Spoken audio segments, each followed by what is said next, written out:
Il y a un silence particulier qui habite les maisons où quelqu'un a vécu. Pas le silence du vide. Pas le silence d'une pièce qui n'a jamais été remplie. C'est le silence d'une pièce qui se souvient. Le silence d'une chaise qui garde encore la forme d'une personne qui ne s'y assied plus. Le silence qui respire, qui attend, qui remarque quand vous passez devant la porte sans y entrer. Caleb Horn connaissait ce silence comme un homme connaît d'une vieille blessure. Elle ne fait pas toujours mal, mais elle est toujours là. Une douleur à la hanche qui lance avant un orage. Quelque chose derrière les côtes qui se serre au mauvais moment, à l'odeur d'un café resté trop longtemps sur le feu, au son du vent s'engouffrant par une fenêtre qu'il avait oublié de verrouiller. Ce matin-là, il se tenait dans le couloir comme chaque matin, devant la porte, sans la toucher, sans tendre la main. Juste debout. La porte était fermée. Elle l'était depuis 2 ans, 3 mois et un certain nombre de jours. Il avait arrêté de compter, car compter avait commencé à ressembler à une sorte de punition. Une punition qu'il n'était pas sûr de mériter, ni de ne pas mériter. Derrière, il y avait une pièce où il n'était pas entré depuis janvier 1881. Derrière, il y avait une fenêtre qui laissait entrer la lumière de l'après-midi d'une manière que Clara avait toujours aimée. Derrière, il y avait un rocking chair qui faisait face à cette fenêtre. Une chaise qui se balançait encore légèrement la dernière fois qu'il avait regardé. Il n'avait pas regardé depuis. Il se détourna. Il décrocha son chapeau du crochet près de la porte d'entrée. Il sortit dans le matin du haut désert, où le ciel était déjà pâle, vaste et indifférent, comme le sont les ciels indifférents du Nouveau-Mexique. Il n'offre un rien d'autre que l'espace et la vague suggestion que vos problèmes sont bien petits face à tout ce bleu. Ses problèmes à lui ne lui semblaient pas petits. Le ranch s'étendait devant lui dans la lumière naissante. Ce n'était pas une grande exploitation. Ça ne l'avait jamais été. 40 têtes de bétail les bonnes années, moins les mauvaises. Une grange dont le mur avait besoin de nouvelles planches. Une clôture qui courait sur 3/4 de mile le long de la bordure sud de la propriété. Et un autre demi-mile au nord, où elle jouxtait une étroite bande de broussailles entre ses terres et celles des Apaches Mescalero. Cette clôture nord lui avait donné plus de travail que tout son bétail réuni. Non pas que ses voisins causaient des problèmes, mais le désert lui-même semblait refuser de se tenir tranquille, en voyant des crues soudaines qui arrachaient les poteaux et un vent qui tordait le fil de fer jusqu'à le rompre. Il travaillait seul à cette clôture depuis 2 ans. Avant, il avait 2 hommes engagés. Il les avait renvoyés durant l'hiver de 1881. Il s'était dit que c'était pour l'argent. Ce n'était pas pour l'argent. C'était qu'il ne voulait personne autour de lui qui le regarderait d'une certaine manière, qui pèserait ses mots, comme on le fait avec quelqu'un qui a perdu quelque chose. Il avait voulu être seul avec son travail, seul avec la qualité de la lumière en fin d'après-midi et avec le bruit du bétail se déplaçant lentement dans l'herbe sèche. En d'autres termes, il avait voulu disparaître discrètement, au vu et au su de tous, sans que personne ne le remarque. Son frère, Eli, l'avait remarqué. Eli vivait dans le baraquement à l'autre bout de la propriété. Il y vivait depuis 3 ans. D'abord comme simple ouvrier, puis comme quelque chose de plus difficile à nommer. Il avait 30 ans et paraissait plus vieux, comme ces hommes de la région qui vieillissaient plus vite que prévu. Il faisait son travail sans se plaindre. Il ne posait pas de questions à Caleb. La plupart du temps, il mangeait ses repas à part. Et le soir, il s'asseyait devant le baraquement et fumait. Il ne regardait pas vers la maison principale, sauf s'il pensait que Caleb ne le voyait pas. Quand Caleb regardait, le visage d'Eli exprimait quelque chose de compliqué. Ce n'était pas tout à fait de la culpabilité, ni tout à fait du chagrin, mais ça se situait quelque part entre les deux. Caleb l'avait remarqué. Il n'avait rien demandé. Il y avait beaucoup de choses dans sa vie sur lesquelles il avait choisi de ne pas poser de questions. La plupart s'étaient incrustées dans les fondations de ses journées, comme des pierres s'enfonçant dans la terre sèche. On pouvait marcher dessus. Il ne fallait pas regarder en bas. Il sella son cheval avant le lever du soleil et parcourut la ligne de clôture. Le désert faisait ce qu'il faisait toujours au début de l'été. Il se préparait à la chaleur avec une sorte de beauté austère. Le vert pâle du créosotier captait la lumière. La terre rouge paraissait sombre, là où l'humidité de la nuit se cachait encore. Au nord, les terres des Apaches s'élevaient légèrement. Le sol y était un peu plus rude, un peu moins propice au bétail. Plus adapté aux anciennes routines d'un peuple qui y vivait depuis des siècles, bien avant que quiconque ait pensé à l'appeler un territoire. Il ne s'était pas battu avec ses voisins Apaches. Il n'avait pas beaucoup commercé avec eux non plus. Mais il y avait eu un hiver, 2 ans plus tôt, où quelque chose s'était passé le long de sa clôture. Une chose à laquelle il pensait encore parfois. C'était un matin, après une nuit particulièrement mauvaise où les loups avaient tourné autour du troupeau du sud, il s'était réveillé pour constater qu'ils étaient partis. Le bétail était nerveux mais intact, et le long de la clôture nord, il y avait des marques noires de feu sur le sol, le genre de marques que laissent des torches brandies en larges arcs pour repousser les prédateurs. Il n'avait pas vu qui avait fait ça, il n'avait vu que les preuves, après coup, et il avait compris, debout dans le froid du petit matin, que quelqu'un de l'autre côté de cette clôture avait entendu son bétail et avait agi. La semaine suivante, il avait laissé un paquet au pied de la clôture, des couvertures, des médicaments dont il pouvait se passer. Il l'avait laissé sans cérémonie et sans attente, puis était retourné à son travail. Il ne savait pas alors que quelqu'un l'avait observé. Il parcourut toute la ligne et fit 2 réparations avant que le soleil ne soit assez haut pour rendre le travail désagréable. Puis, il dirigea son cheval vers Mesa Dura. Le comptoir de Walt Greer se trouvait à l'entrée de la rue principale de la ville. C'était un long bâtiment bas avec un porche qui penchait légèrement sur la gauche. Au-dessus de la porte, une enseigne indiquait autrefois Greer's General Supply. Mais le J était tombé quelques années auparavant et on lisait simplement Greer's General Supply. Walt n'avait jamais pris la peine de la réparer. Il disait que ça éloignait les clients prétentieux. Il y avait 4 hommes sur le porche quand Caleb attacha son cheval. Il en reconnut 2, leur fit un signe de tête et entra. Walt était derrière le comptoir, triant le courrier dans des casiers en bois sur le mur du fond. Walt était un homme imposant, avec une barbe grise bien taillée. Il avait l'habitude d'observer plus qu'il ne parlait, ce qui, de l'avis de Caleb, faisait de lui la personne la plus digne de confiance de Mesa Dura. Quand on parlait à Walt, on savait qu'il écoutait vraiment, car parler n'était pas sa condition par défaut. Caleb acheta ce dont il avait besoin, de la corde, du sel, une boîte de graisse pour essieu. Il posa les pièces sur le comptoir. Walt les rangea dans le tiroir sans les compter, ce que Caleb appréciait également. Il s'apprêtait à partir quand quelqu'un sur le porche poussa la porte, laissant entrer une vague d'air chaud et sec. Et la conversation qui suivit le nouveau venu à l'intérieur était bruyante. Comme le sont les conversations d'hommes qui s'ennuient en milieu de semaine, chacun essayant d'être un peu plus drôle que le précédent. Quelqu'un mentionna que Caleb était entré. Un autre dit que Caleb ne venait jamais assez souvent et que faisait-il seul là-bas toute la journée. Caleb ne vit pas qui avait dit ça. Peut-être que ce dont il avait besoin, c'était d'une femme. Et il y eut des rires. Puis le commentaire parvint directement à Caleb. Un des hommes lui donna un coup de coude dans le bras et dit « Allez, Horn, tu n'es pas si vieux. Trouve-toi quelqu'un à qui rentrer le soir. » Caleb aurait dû ne rien dire. Il était doué pour ne rien dire. Il avait construit sa vie autour du silence. Mais il était fatigué par la clôture et le soleil lui avait tapé sur la nuque toute la matinée. Et il y a une forme particulière de solitude qui vient du fait d'être la cible de rire quand on n'essaie pas d'être drôle. Et avant même d'avoir complètement formé sa pensée, il s'entendit dire, dans le bruit général et les rires de la pièce, « J'ai plus besoin d'une femme que de pluie. Au moins, la pluie ne me demande pas de m'expliquer. » La pièce rit. La réplique était assez bonne. Caleb sentit la légère chaleur d'avoir dit la bonne chose en compagnie, pour une fois. Puis il sentit le refroidissement immédiat qui suit quand on réalise que la blague venait d'un fond de vérité, de quelque chose qu'on n'avait pas l'intention de montrer. Il ramassa ses provisions. Il fit un signe de tête à Walt. Il sortit. Il ne vit pas l'expression sur le visage de Walt alors qu'il partait. S'il l'avait vu, il y aurait peut-être reconnu quelque chose. Pas de l'amusement. Quelque chose de plus ancien. Quelque chose comme un homme qui vient de voir tomber le premier domino et qui sait, parce qu'il connaît la disposition de tous les autres, ce qui est sur le point de s'effondrer. Il rentra à cheval dans la chaleur de l'après-midi, décella sa monture, lui donna de l'eau, entra dans la maison et resta un moment dans la cuisine sans rien faire de particulier.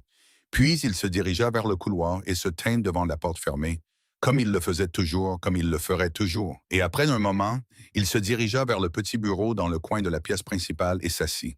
Sur le bureau, parmi les papiers, les reçus et les outils de la comptabilité d'un ranch en activité, il y avait un seul document qui vivait à l'écart des autres.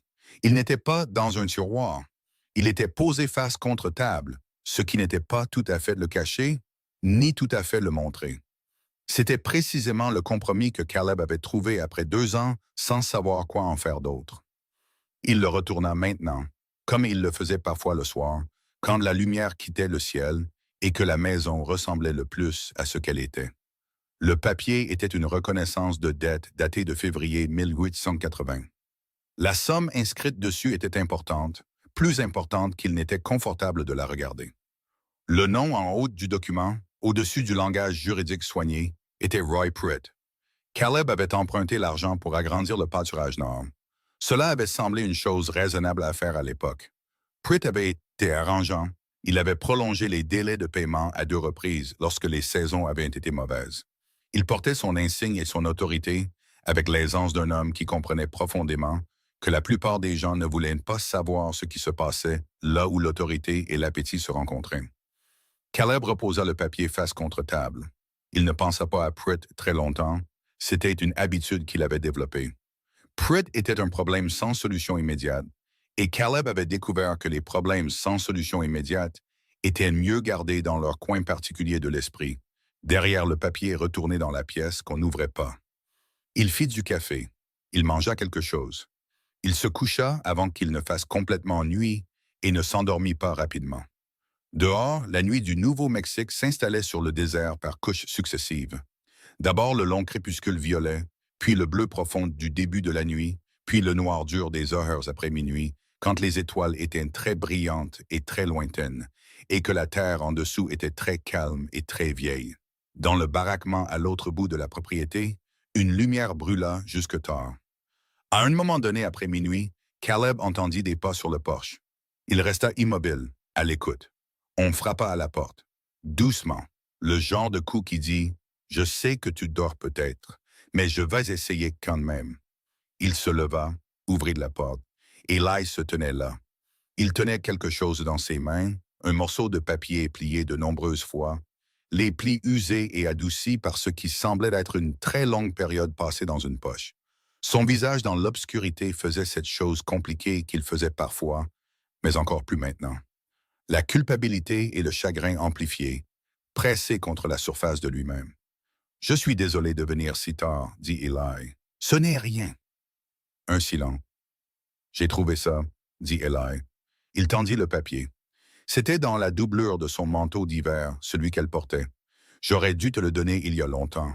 Je ne savais pas comment. » Caleb regarda le papier. Il savait de quel manteau Eli parlait. Le manteau était dans la pièce derrière la porte fermée. Clara le portait quand elle est morte. Caleb ne s'était pas approché du manteau. Il prit le papier. Il remercia son frère et ferma la porte. Il resta longtemps dans la cuisine. Le papier était léger. Quoi qu'il contienne, ça ne pouvait pas peser bien lourd. Il le déplia sur la table, sous la lampe, et sut immédiatement, à la façon dont les lettres penchaient vers la droite et dont certains mots se pressaient les uns contre les autres, comme si la main qui les avait écrits allait plus vite qu'elle ne pouvait suivre, que c'était l'écriture de Clara. C'était une lettre, pas longue, 1 page et demie. Il la lut. Il la relut. Il resta assis à la table pendant très longtemps après ça. La lettre ne contenait pas d'accusation. Elle ne contenait pas une liste de griefs ou un catalogue d'échecs. Ce n'était pas le genre de Clara, et la lettre, même maintenant, même écrite à la fin de tout, était entièrement elle-même. Ce qu'elle contenait était quelque chose de plus difficile à poser et à laisser derrière soi que ne l'auraient été des accusations. Elle contenait le pardon pour ce qu'elle ne disait pas directement. Elle disait seulement qu'elle savait qu'il y avait des choses non dites entre eux, des choses qu'elle avait voulu plus clairement et qu'elle n'avait pas su comment demander, et que rien de tout cela n'avait d'importance maintenant, et qu'elle ne voulait pas qu'il le porte. Elle disait qu'il était un homme bon de la manière qui comptait le plus. Elle disait qu'elle l'avait aimé sans condition. Au bas de la lettre, et en plus petits caractères, comme si c'était ajouté rapidement, elle avait écrit « Ouvre la fenêtre le matin parfois. La lumière en valait toujours la peine. » Caleb posa la lettre. Il ne pleura pas. Il avait pleuré une fois, en janvier 1881, et après cela, quelque chose s'était refermé sur l'endroit d'où viennent les larmes et ne s'était pas rouvert. Mais quelque chose d'autre se produisit, quelque chose de moins descriptible, quelque chose qui traversa sa poitrine comme le premier vent froid avant une tempête, Pourtant le frisson particulier d'une chose que vous avez fui pendant longtemps et que vous venez de vous retourner pour affronter. Clara lui avait pardonné. Il ne savait pas, assis là à la lueur de la lampe, ce qu'il avait fait pour mériter le pardon. C'est ce qui le tint éveillé jusqu'à ce que le ciel commence à pâlir. Pas le chagrin, qui était familier, pas la solitude, qui était la condition de ses jours, mais la question sous-jacente à la lettre, la chose qu'il avait contournée pendant 2 ans sans jamais la mettre en mots. Qu'avait-il fait? Que s'était-il passé dans ces semaines avant janvier qu'il ne s'était pas permis de regarder clairement?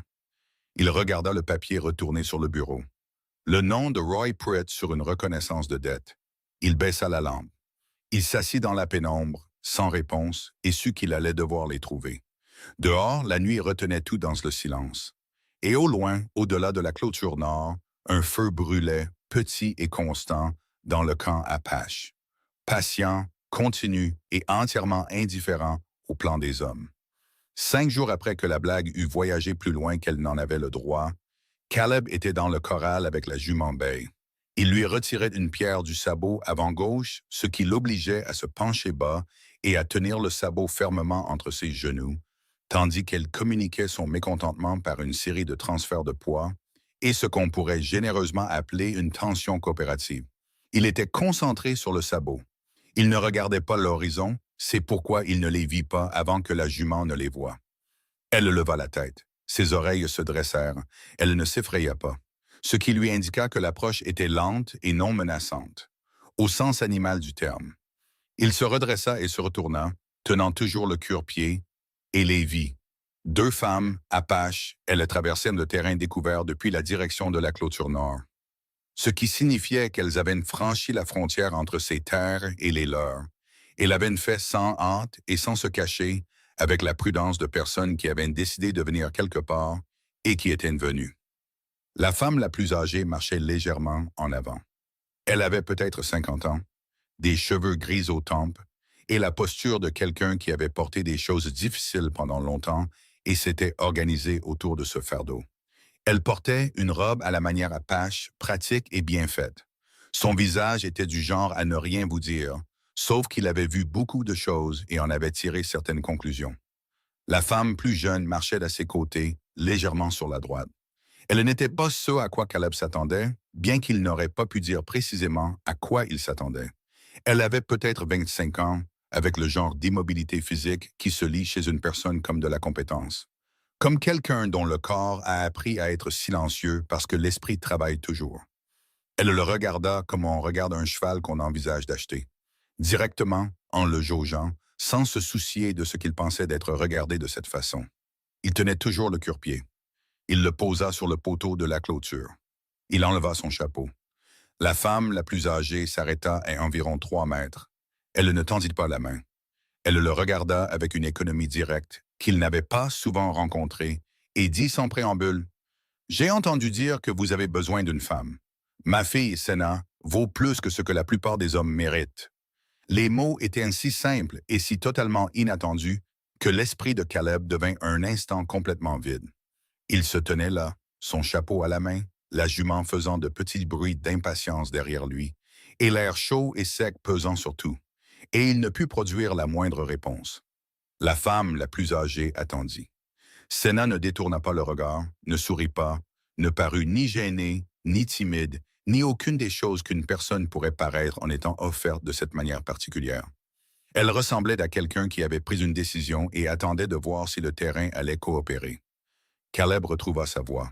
« Madame, je ne voulais pas manquer de respect. C'était une chose stupide que j'ai dite en ville. C'était une blague. » « Je sais que c'était une blague, dit la femme la plus âgée. Je ne suis pas ici à cause de la blague, il attendit. Mon nom est Meakoda, dit-elle. Vous avez laissé des médicaments et des couvertures à la clôture nord en février 1881. Vous les avez laissés sans rien demander, sans frapper à aucune porte, sans en faire une transaction.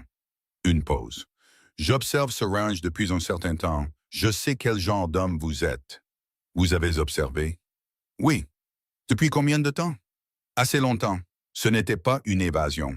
C'était la réponse qu'elle y avait, et elle l'offrit avec la même franchise que tout le reste. Caleb tourna lentement son chapeau dans ses mains, une habitude qu'il avait quand il réfléchissait, et ne voulait pas que la réflexion se voie. Mea Koda, commença-t-il, se corrigeant lui-même alors qu'elle n'avait donné qu'un seul nom. J'apprécie ce que vous dites, mais le mariage n'est pas quelque chose que je suis en mesure de discuter. Ce n'est pas ce dont j'ai besoin en ce moment. De quoi avez-vous besoin? Il s'arrêta. La question flotta dans l'air entre eux avec un poids inattendu, ni hostile, ni provocatrice au sens agressif du terme. Simplement posée par une femme qui semblait sincèrement intéressée par la réponse et peu soucieuse de savoir s'il était à l'aise pour la donner. De quoi avait-il besoin? Il regarda la ligne de clôture. Il regarda la maison. Il regarda un instant, sans l'avoir prévu, la fenêtre de la pièce qu'il n'ouvrait pas.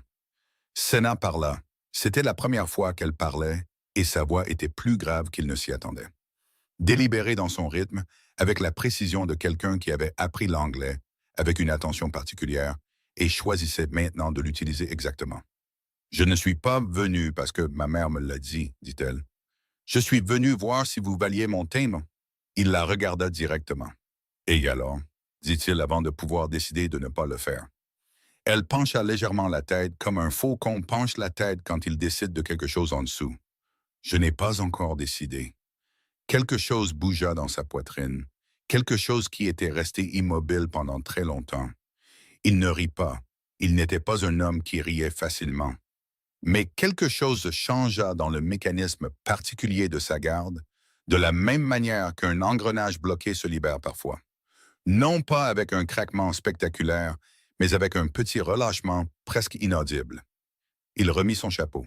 « Sortez au moins du soleil. » Il y avait de l'ombre du côté est de la grange, où l'avancée du toit était assez grande pour couvrir une bande de terre où deux vieilles souches servirent de siège rudimentaire.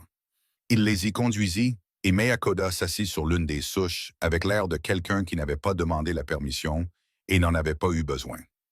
Senna resta debout. Mea Koda parla un moment.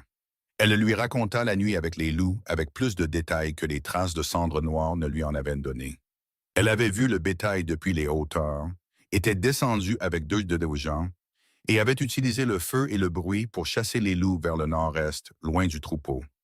Cela avait pris la majeure partie de la nuit. Elle le raconta simplement, sans la forme d'une faveur qu'on réclame. Elle expliquait le contexte, pas en train de construire une dette. Caleb écouta. « Vous n'étiez pas obligé de faire ça, dit-il. »« Non, admit-elle, mais les loups seraient venus à notre camp ensuite. » Il hocha la tête. Pratique. Il appréciait ce qui était pratique. « Senna connaît cette terre, continua Mea Koda. Elle sait où se trouve l'eau quand elle se cache. Elle sait ce que le ciel fait 2 jours avant que le ciel ne sache ce qu'il fait. Elle n'a pas peur du travail. Elle n'a peur de pas grand-chose. Une pause qui portait quelque chose en elle. Ce qu'elle veut, c'est un partenariat. Pas un arrangement, pas un toit en échange de travail. Une vraie chose. Et qu'est-ce qu'elle obtient d'une vraie chose avec moi? Il n'était pas sarcastique. Il voulait sincèrement comprendre comment le calcul fonctionnait dans son esprit. Mea Koda le regarda. Quelque chose dans son expression changea presque imperceptiblement. Quelque chose qui se situait entre la tristesse et la reconnaissance. « Ça, Omahom. »« Ah, mon oyem, » dit-elle doucement. C'est à Senna de répondre. « Pas à moi. » Il se tourna pour regarder Senna. Elle l'observait avec ce regard constant et mesuré, et elle dit la chose qui allait le marquer pendant longtemps. « Vous avez le regard d'un homme qui attend d'être puni. J'ai déjà vu ce regard. C'est épuisant à porter, et ça pousse les hommes à faire des choses qu'ils ne veulent pas faire, parce qu'ils finissent par ne plus croire qu'ils méritent mieux. » Le silence qui suivit fut du genre à remplir l'espace comme l'eau remplit un récipient, complètement, trouvant chaque recoin. Caleb ne répondit pas tout de suite. Il n'était pas sûr d'avoir une réponse. Il n'était pas sûr que quelqu'un lui ait jamais dit quelque chose comme ça sans que ce soit une accusation. Et elle l'avait dit sans aucune accusation. Elle l'avait dit comme on note les conditions météorologiques, de manière observationnelle. Comme si c'était un fait sur le paysage de sa personne, ni condamnation ni pitié, juste vrai. « Vous ne me connaissez pas, dit-il finalement. « Non, admit-elle, c'est pourquoi je suis encore là. Si je vous connaissais déjà, je n'aurais pas besoin d'être ici. » Mea Koda observa cet échange avec la patience de quelqu'un qui a organisé un événement et le regarde maintenant se dérouler comme elle l'avait soupçonné. Elle n'intervint pas. Ils restèrent assis à l'ombre, pendant encore 20 minutes. Caleb se surprit à parler, ce qui était inhabituel, du ranch, du travail de clôture et de la situation de l'eau pendant les mois secs. Senna posa des questions précises et pratiques qui montraient qu'elle comprenait la terre, les animaux et la logique des pays arides d'une manière qui venait d'une connaissance profonde plutôt que d'une étude récente.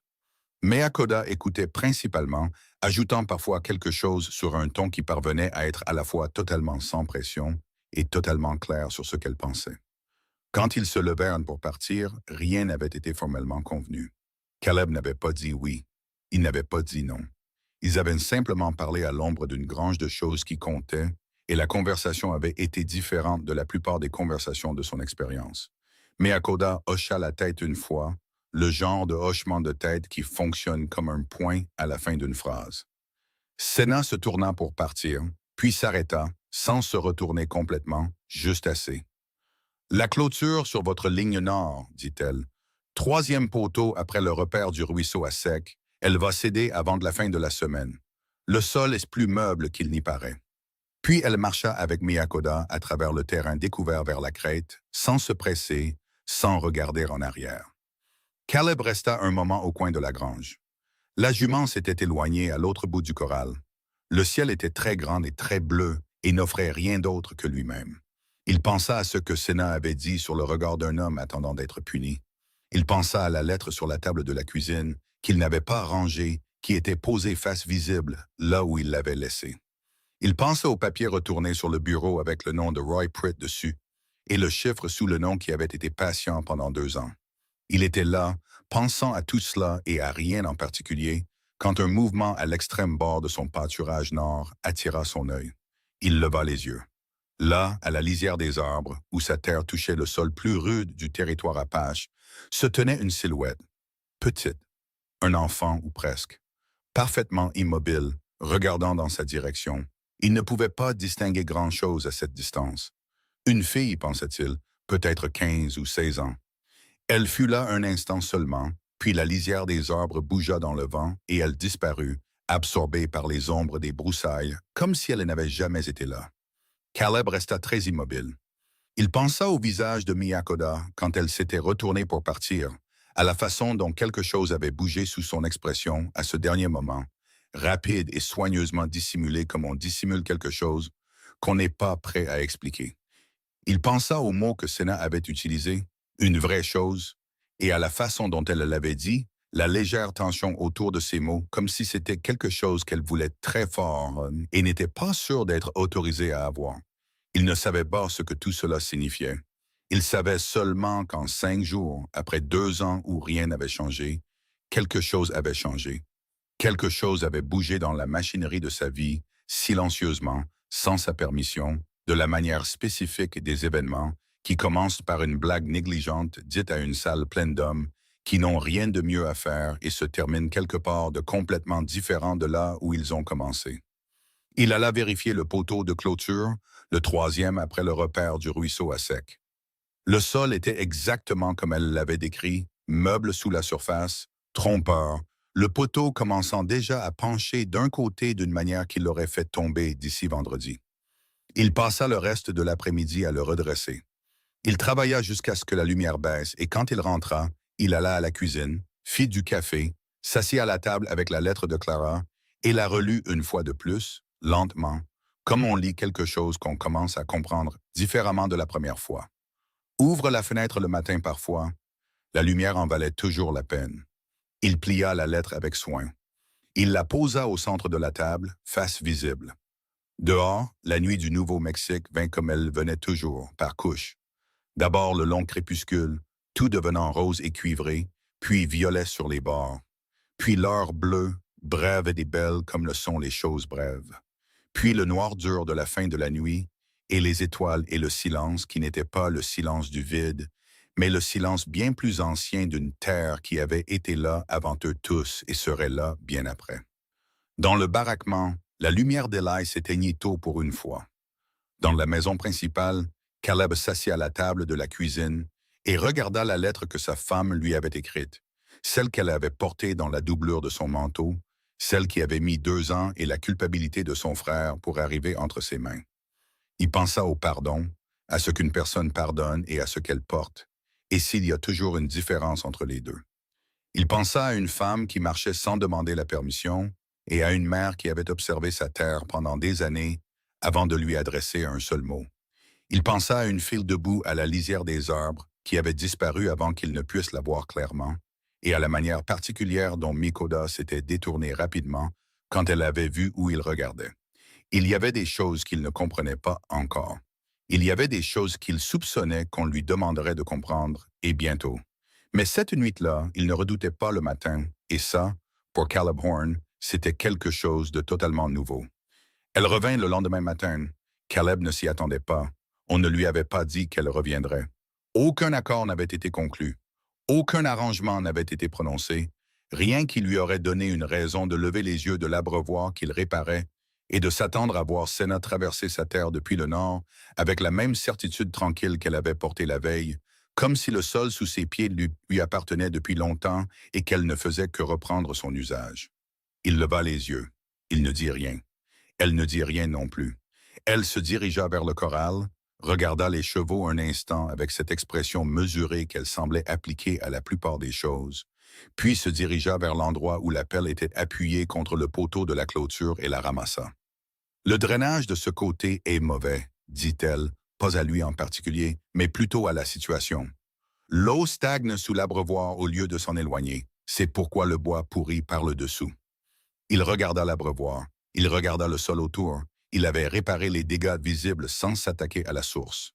Il avait fait ça avec un certain nombre de choses. « Montre-moi, dit-il. » Elle lui montra.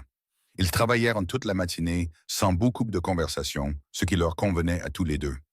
Senna travaillait comme les gens qui ont toujours travaillé, sans se donner en spectacle, sans s'arrêter pour voir si elle était observée ou appréciée. Elle se déplaçait dans le ranch avec l'aisance de quelqu'un qui lit un texte familier, non pas parce qu'elle était déjà venue ici, mais parce qu'elle comprenait le langage de la terre, du bétail et des structures que les gens construisent pour gérer les deux. Et ce langage, dans ses fondements, était le même partout où elle l'avait rencontré. Caleb observait quand il pouvait le faire sans que ce soit évident. Il essayait de comprendre quelque chose, pas sur ses méthodes, qui étaient claires, pratiques et meilleures à plusieurs égards que les siennes. Il essayait de comprendre la qualité de sa présence, la façon dont elle habitait l'espace. Il avait connu des gens qui étaient bruyants dans leur silence, dont la réticence était elle-même une forme de communication, une déclaration. Senna n'était pas comme ça. Son calme n'était pas une performance. C'était simplement la condition naturelle de quelqu'un dont l'attention était ailleurs, sur le travail, sur la terre, sur tout ce qu'elle calculait derrière ses yeux stables. Le deuxième jour, elle arriva à la même heure, qui s'avéra être juste avant le lever du soleil, quand le désert était encore frais et que la lumière entrait basse et de côté, rendant tout légèrement plus significatif qu'en pleine chaleur de midi. Elle examinait les chevaux quand Caleb sortit de la maison avec son café, et elle dit, sans lever les yeux du sabot qu'elle examinait, « La grise a une contusion à la sole de l'antérieur droit. Elle compense depuis au moins 2 semaines. On le voit à la façon dont elle charge son postérieur gauche quand elle est à l'arrêt. » Il n'avait pas remarqué. Il aurait dû remarquer. « Je la mettrai au repos jusqu'à ce que ça guérisse, dit-il. 2 semaines, peut-être 3. » Il hocha la tête. Il lui apporta du café sans demander. Elle le prit sans en faire toute une histoire. À la fin de la première semaine, une routine s'était installée, comme les routines le font quand elles naissent d'une nécessité réelle plutôt que d'une obligation sociale. Senna arrivait avant le lever du soleil. Elle travaillait jusqu'à midi. Elle prenait sa pause de midi à l'ombre et mangeait quelque chose d'un tissu qu'elle apportait avec elle. Elle travaillait l'après-midi. Elle partait avant la nuit, retournant vers le nord à travers le terrain découvert sans cérémonie. Sa tresse, une ligne droite et sombre dans son dos. Sa démarche, la même à la fin d'une longue journée qu'au début. Eli observait à une distance prudente. Caleb le remarqua. Il remarqua la qualité particulière de l'observation d'Eli, qui n'était ni hostile ni suspicieuse, mais contenait quelque chose de plus compliqué. Eli regardait Senna travailler avec une expression qui était en partie de la reconnaissance et en partie quelque chose qui ressemblait inconfortablement à du soulagement, comme si sa présence confirmait quelque chose qu'il avait cru mais n'avait pas pu dire. Quand elle faisait quelque chose de bien, quand elle trouva la nappe phréatique sur le bord ouest de la propriété que Caleb cherchait depuis 2 saisons, l'expression d'Ellie changea d'une manière que Caleb ne pouvait pas entièrement lire mais n'oublia pas. À la fin de la 2e semaine, Caleb réparait le mur est de la grange, les planches qu'il avait repoussées pendant des mois quand Senna vint travailler à ses côtés sans qu'on le lui demande. Elle tenait les planches en place pendant qu'il les clouait. Ils travaillaient dans le silence confortable qu'ils avaient développé. Puis elle dit sans insistance particulière, comme si c'était simplement la prochaine chose à dire. Ton frère porte quelque chose de lourd. Caleb enfonça un clou. La plupart des gens le font. Pas comme ça. Une pause pendant qu'elle tenait une planche à niveau. Il te regarde comme un homme regarde quelque chose qu'il croit avoir cassé. Pas avec ressentiment. Avec l'attention spécifique de quelqu'un qui attend le moment où tout s'effondre complètement pour pouvoir dire qu'il était là quand c'est arrivé. Caleb ne répondit pas. Il enfonça un autre clou. « Je ne te demande pas de l'expliquer, dit-elle. Je remarque juste des choses. Je sais que tu le fais. » Ils continuèrent à travailler. La lumière de l'après-midi se déplaçait sur le mur de la grange. Quelque part au loin, une paire de faucons se déplaçait sur un courant d'air chaud, tournant sans effort, entièrement à l'aise dans l'air au-dessus de tout. Après un long moment, Caleb dit « Il ne m'a pas encore dit ce que c'est. » « Le fera-t-il? » Caleb y réfléchit honnêtement. « Je pense qu'il essaye de savoir si je suis assez fort pour l'entendre. » Senna considéra cela. « Et l'es-tu? » Il ne répondit pas tout de suite. Il regarda le mur de la grange, les nouvelles planches, le travail qu'ils avaient fait ensemble cet après-midi. Il pensa à la lettre sur sa table de cuisine. Il pensa à une porte fermée, à un rocking chair et à une fenêtre qui n'avait pas été ouverte depuis 2 ans. « J'y travaille, dit-il. » Ce n'était pas la réponse d'un homme fort. C'était la réponse d'un homme honnête sur le fait de ne pas y être encore. Senna le regarda de côté, juste brièvement, et il y avait quelque chose dans son expression qu'il n'avait pas vu auparavant. Pas de la pitié, pas de l'approbation exactement, quelque chose entre les deux, quelque chose qui reconnaissait l'honnêteté de la chose. C'est cet après-midi-là que Caleb commença à comprendre que ce qui se construisait entre eux n'était pas ce à quoi il s'était attendu. Il s'était attendu, de la manière abstraite dont il avait considéré la situation, à quelque chose qui semblerait soit faux, soit transactionnel, un arrangement pratique habillé du langage de quelque chose de plus. Ce qu'il trouvait à la place était quelque chose qui, dans sa quotidienneté, sa franchise et son refus d'être autre chose que ce qu'il était, semblait plus honnête que la plupart des choses qu'il avait vécues. Il ne le dit pas, mais il le pensa debout près du mur de la grange dans la lumière de fin d'après-midi, et le fait de le penser lui parut significatif. Le 15e jour, qui était un dimanche, Senna ne vint pas. Caleb travailla seul et trouva la journée longue d'une manière que les journées n'avaient pas été longues récemment. Il n'examina pas ce sentiment de près. Il le nota simplement et continua à travailler. Elle revint le lundi avant le lever du soleil comme si rien n'avait changé. Il ne lui demanda pas où elle avait été. Elle ne le proposa pas. Mais elle a été plus silencieuse que d'habitude toute la matinée, travaillant avec la même efficacité mais sans les observations occasionnelles qu'elle avait commencé à faire. Les petites remarques sur la terre ou les animaux qui étaient sa version de la conversation. À midi, elle s'assit à l'ombre du côté est de la grange et regarda vers le nord pendant un moment. Caleb s'assit à l'autre bout de la même bande d'ombre et ne dit rien, car il apprenait que le silence avec elle n'était pas une absence. C'était une forme de compagnie. Après un long moment, elle dit « Ma sœur a été malade cette semaine. Vraiment malade, assez pour s'inquiéter. » Une pause. « Elle a des fièvres. Elle en a depuis qu'elle est petite. La plupart parlent, certaines prennent plus de temps. Quel âge a-t-elle? » Senna le regarda. 17 ans, elle s'appelle Nayeli. Elle prononça le nom avec soin, comme les gens prononcent les noms de ceux qu'ils aiment quand ils les disent à quelqu'un de nouveau, comme s'ils offraient quelque chose d'important. C'est elle qui regardait depuis la lisière des arbres le jour où ma mère et moi sommes venus ici pour la première fois. Il s'en était douté. Il se souvenait de la petite silhouette immobile au bord des broussailles, de la façon rapide dont Mekoda avait détourné le regard. Elle va mieux maintenant, pour le moment. Senna regarda de nouveau vers le nord. Les fièvres reviennent. Elles reviennent plus souvent. Nos remèdes aident, mais il y a des limites. Elle le dit simplement, sans drame, mais il entendit ce qu'il y avait en dessous. Les limites de ce qu'elles avaient, la proximité de quelque chose qui n'allait pas rester à une distance sûre indéfiniment. Il dit, « Si elle a besoin du docteur de Mesadura, je peux vous y emmener. » Senna le regarda un instant. Pas le regard mesuré cette fois, quelque chose de plus calme. « Ce n'est pas une offre simple, dit-elle. Je sais. Aller en ville avec moi n'est pas un acte neutre. Les gens comprendront ce que cela signifie. Cela changera les choses pour vous. » Les choses changent déjà, dit-il. Elle le regarda encore un instant, puis elle détourna le regard, de nouveau vers le nord, et il vit quelque chose changer sur son visage qui n'était pas le calme prudent qu'elle portait habituellement. Quelque chose de plus jeune et de moins blindé, là pour un instant seulement, puis de nouveau couvert, mais il l'avait vu. Ce soir-là, après son départ, Caleb s'assit sur le porche alors que le soleil se couchait derrière la crête ouest, et l'ombre de la mesa se déplaçait lentement sur le sol du désert.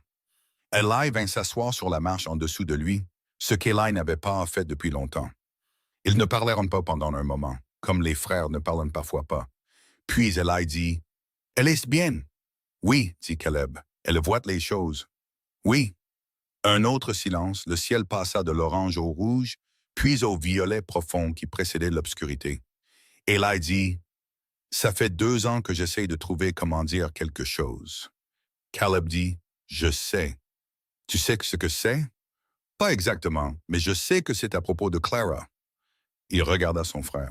« Et je pense que c'est à propos de Roy Pritt. » Eli était très immobile. « Tu n'es pas obligé de le dire ce soir, dit Caleb, mais tu vas devoir le dire. » Eli hocha la tête. Il regarda ses mains un moment, puis il se leva et retourna au baraquement, et la lumière à la fenêtre brûla tard, comme toujours. Caleb resta sur le porche jusqu'à ce que les étoiles soient complètement sorties. Il pensait à Senna et à sa sœur, au mot limite et à la façon dont elle avait accepté son offre. Il pensait à la reconnaissance de dette avec le nom de Roy Pruitt et aux années de patience que Pruitt avait accordées et au sentiment croissant que cette patience n'était pas de la gentillesse mais du calcul, un homme laissant une dette reposer et grandir jusqu'à ce que le moment soit venu de la réclamer. Il pensait à beaucoup de choses, mais sous tout cela, silencieuse et persistante, comme le bruit de l'eau se déplaçant quelque part sous terre, il y avait l'image de l'après-midi. Senna assise à l'ombre, lui disant le nom de sa sœur, comme on dit le nom de quelqu'un qu'on aime à quelqu'un de nouveau, en l'offrant. Cette image lui resta plus longtemps que le reste. Il y eut un matin, dans la 3e semaine, auquel il pensa longtemps après. Il était sorti tôt avant l'arrivée de Senna pour vérifier le troupeau du Sud. Quand il revint à la grange, elle était déjà là, debout à l'entrée, ne travaillant pas, juste debout et regardant la vue vers l'ouest, où le haut désert s'ouvrait vers les montagnes. La lumière du matin entrait à l'angle bas qu'elle a à 7 heures, frappant tout avec une précision que le soleil de midi est trop large pour avoir, trouvant la couleur spécifique de chaque pierre et de chaque plante, et la rendant brièvement, absolument elle-même. Elle ne l'entendit pas arriver derrière elle, ou elle l'entendit et sut que c'était lui et ne se retourna pas. Il s'arrêta à quelques pas derrière et regarda ce qu'elle regardait, la terre s'étendant vers l'ouest, les montagnes au loin encore bleues de distance et de petit matin, le bétail se déplaçant dans le pâturage bas, lent et sociable, comme le bétail l'est au petit matin avant que la chaleur n'arrive. Ils restèrent ainsi un moment sans parler. Il eut le temps de remarquer de petites choses.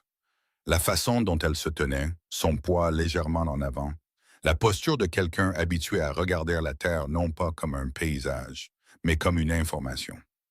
La façon dont sa tresse avait attrapé un seul brin d'herbe sèche près de son extrémité, ramassé quelque part le long de la marche depuis le nord, et qu'elle n'avait pas pris la peine d'enlever. La façon dont ses mains, qui étaient toujours des mains travailleuses pendant la journée, étaient immobiles à ses côtés dans la lumière naissante au repos. Il pensa à ce qu'il fallait pour venir chaque jour au ranch d'un étranger, travailler sans qu'on le lui demande, partir sans être remercié et revenir le lendemain matin pour recommencer. Il pensa à ce que cela exigeait d'une personne. Pas du courage exactement, bien que cela en exigeât aussi. Quelque chose de plus spécifique, une volonté d'investir dans quelque chose avant de savoir ce que ça allait devenir. Une capacité à agir sur une chose avant que la chose n'ait un nom. Il avait perdu cette capacité quelque part durant l'hiver de 1881. Il n'était pas sûr jusqu'à récemment que c'était quelque chose qui pouvait revenir. Elle se retourna alors, sans annonce particulière, comme les gens se retournent quand ils ont simplement décidé de le faire. Elle le vit debout là. Elle ne réagit pas avec surprise. Les montagnes sont plus proches le matin, dit-elle. Plus tard, elle recule. Il savait ce qu'elle voulait dire, la façon dont la brume de chaleur de l'après-midi repousse au loin les choses qui semblent proches à l'aube. J'ai remarqué ça. Ma grand-mère disait que les montagnes respirent. Elles se rapprochent la nuit, s'éloignent le jour. Elle ne parlait pas de magie. Senna les regarda une dernière fois avant de se tourner complètement vers la grange.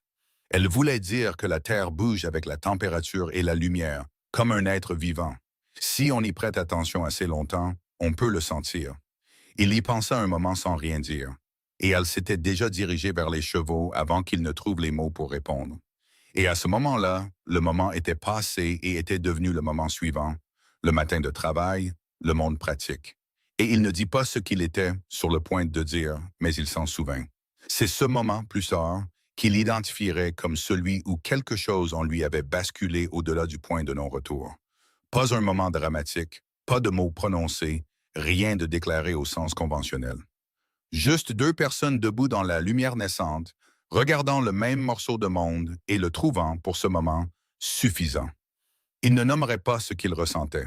Ce n'était pas sa manière. Mais il se souviendrait de la lumière sur les montagnes devenant bleues au loin, du seul brin d'herbe sèche dans sa tresse, et du fait que pour la première fois en 2 ans, 3 mois et un certain nombre de jours qu'il avait cessé de compter, il ne pensait pas à la porte fermée. Il pensait à ce qui était devant lui. Roy Pritt vint au ranch un mardi. Caleb vit le cheval depuis le pâturage avant de voir l'homme, un grand gris qu'il reconnut pour l'avoir vu à la barre d'attache devant le bureau du marshal à Mesadora. Il resta debout et le regarda monter le chemin un moment, et quelque chose se posa dans sa poitrine avec un poids froid et délibéré, comme les choses se posent quand on attend quelque chose et que ça arrive enfin. Il se dirigea vers la cour et était là quand Pritt descendit de cheval. Roy Pritt avait 53 ans et les paraissait de la bonne manière, celle qui transmet l'autorité et l'expérience plutôt que simplement l'âge. C'était un homme imposant avec un insigne de marshal sur la poitrine et le genre de comportement stable et mesuré qui vient de nombreuses années passées à être la personne dans la pièce qui décide des choses. C'était, à presque tous les égards superficiels, un homme raisonnable. Il dit bonjour, remercia Caleb d'être sorti à sa rencontre et accepta l'offre d'eau pour son cheval avec ce qui semblait être une appréciation sincère. C'était ça, la chose chez Pritt qui le rendait plus difficile qu'un homme simplement cruel. Il n'était pas simplement cruel. Il était patient et agréable, et il comprenait très bien que la plupart de ce que les gens craignent n'est pas la chose elle-même, mais l'anticipation de la chose. Et qu'un homme qui reste agréable et raisonnable pendant longtemps avant de montrer son jeu a un avantage énorme sur un homme qui ne le fait pas. Ils se tinrent dans la cour sous le soleil du matin. « Ça fait un moment que je voulais venir, » dit Pritt, « juste pour prendre des nouvelles, voir comment ça va. »« Ça va, » dit Caleb. Pritt sourit. Le sourire d'un homme qui apprécie la brièveté chez les autres parce que ça lui laisse plus de place. « Content de l'entendre. Je sais que ça a été une période difficile, perdre Clara. Travailler la ferme avec moins de bras. » Il secoua la tête, le léger hochement qui signifie « c'est dommage, c'est vraiment dommage. » « Tu es un homme solide, Caleb. Je l'ai toujours dit. » Caleb attendit. Il ne servait à rien de presser les choses. Pritt arriverait là où il voulait aller à son propre rythme. Et le chemin pour y arriver était la moitié de l'objet de la visite. « J'ai regardé les comptes, » dit Pritt, « et je veux être franc avec toi parce que je pense que c'est ce que tu mérites. La note va arriver à échéance. Je l'ai portée plus longtemps que je n'aurais probablement dû, par respect pour ce que tu as traversé, mais j'ai mes propres obligations. » Il écarta les mains dans le geste d'un homme désolé des exigences des affaires. « Combien de temps, » dit Caleb. « 60 jours, peut-être 90 si les choses se passent d'une certaine manière. » Il regarda le ranch avec le lent regard d'expert d'un homme qui calcule la valeur. « Le truc, Caleb, c'est qu'il y a un moyen de simplifier les choses. La section nord, la partie qui longe les terres Apaches, cette parcelle-là suffirait à régler la note et même plus. Tu garderais tout au sud du ruisseau. Ça reste un vrai ranch. La section nord où se trouvait l'eau souterraine, où Senna travaillait depuis 3 semaines, où passait la clôture qu'il réparait seul depuis 2 ans. Cette section borde les terres Apaches, dit Caleb. En effet, si je vends cette section, celui qui l'achète aura des idées différentes sur cette frontière que moi. L'expression de Pruitt ne changea pas. C'est entre l'acheteur et la loi, oh oui, la loi étant ce qu'elle est. La loi, c'est vous. Une pause juste assez longue. La loi, c'est le territoire du Nouveau-Mexique, dit Pruitt agréablement. Caleb le regarda. Pruitt le regarda en retour avec l'expression d'un homme qui a eu de nombreuses conversations comme celle-ci et a la patience pour toutes. Je vais y réfléchir, dit Caleb. 60 jours, dit Pruitt. Ne réfléchis pas trop longtemps. Il monta sur le gris et descendit le chemin, et Caleb le regarda partir et ne bougea pas jusqu'à ce que la poussière soit retombée sur la route. Il comprit, debout là, le mécanisme de ce qui venait de se passer.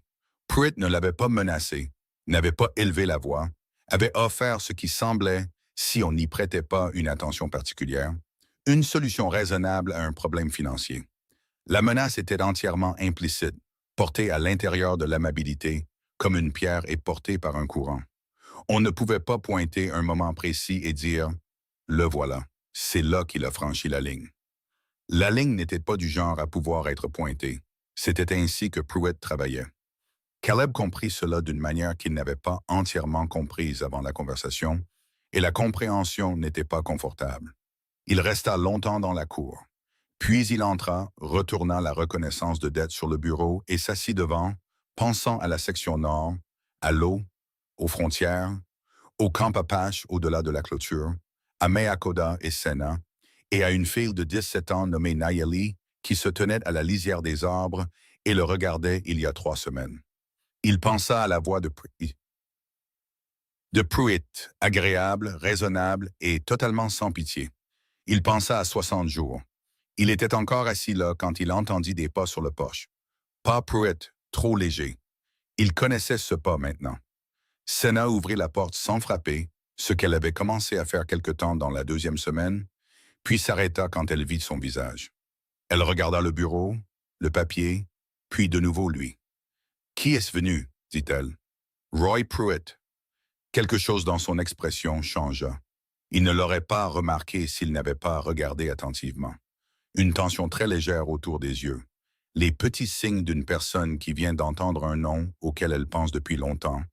Il le nota. « Qu'est-ce qu'il voulait ?» dit-elle. « La section nord.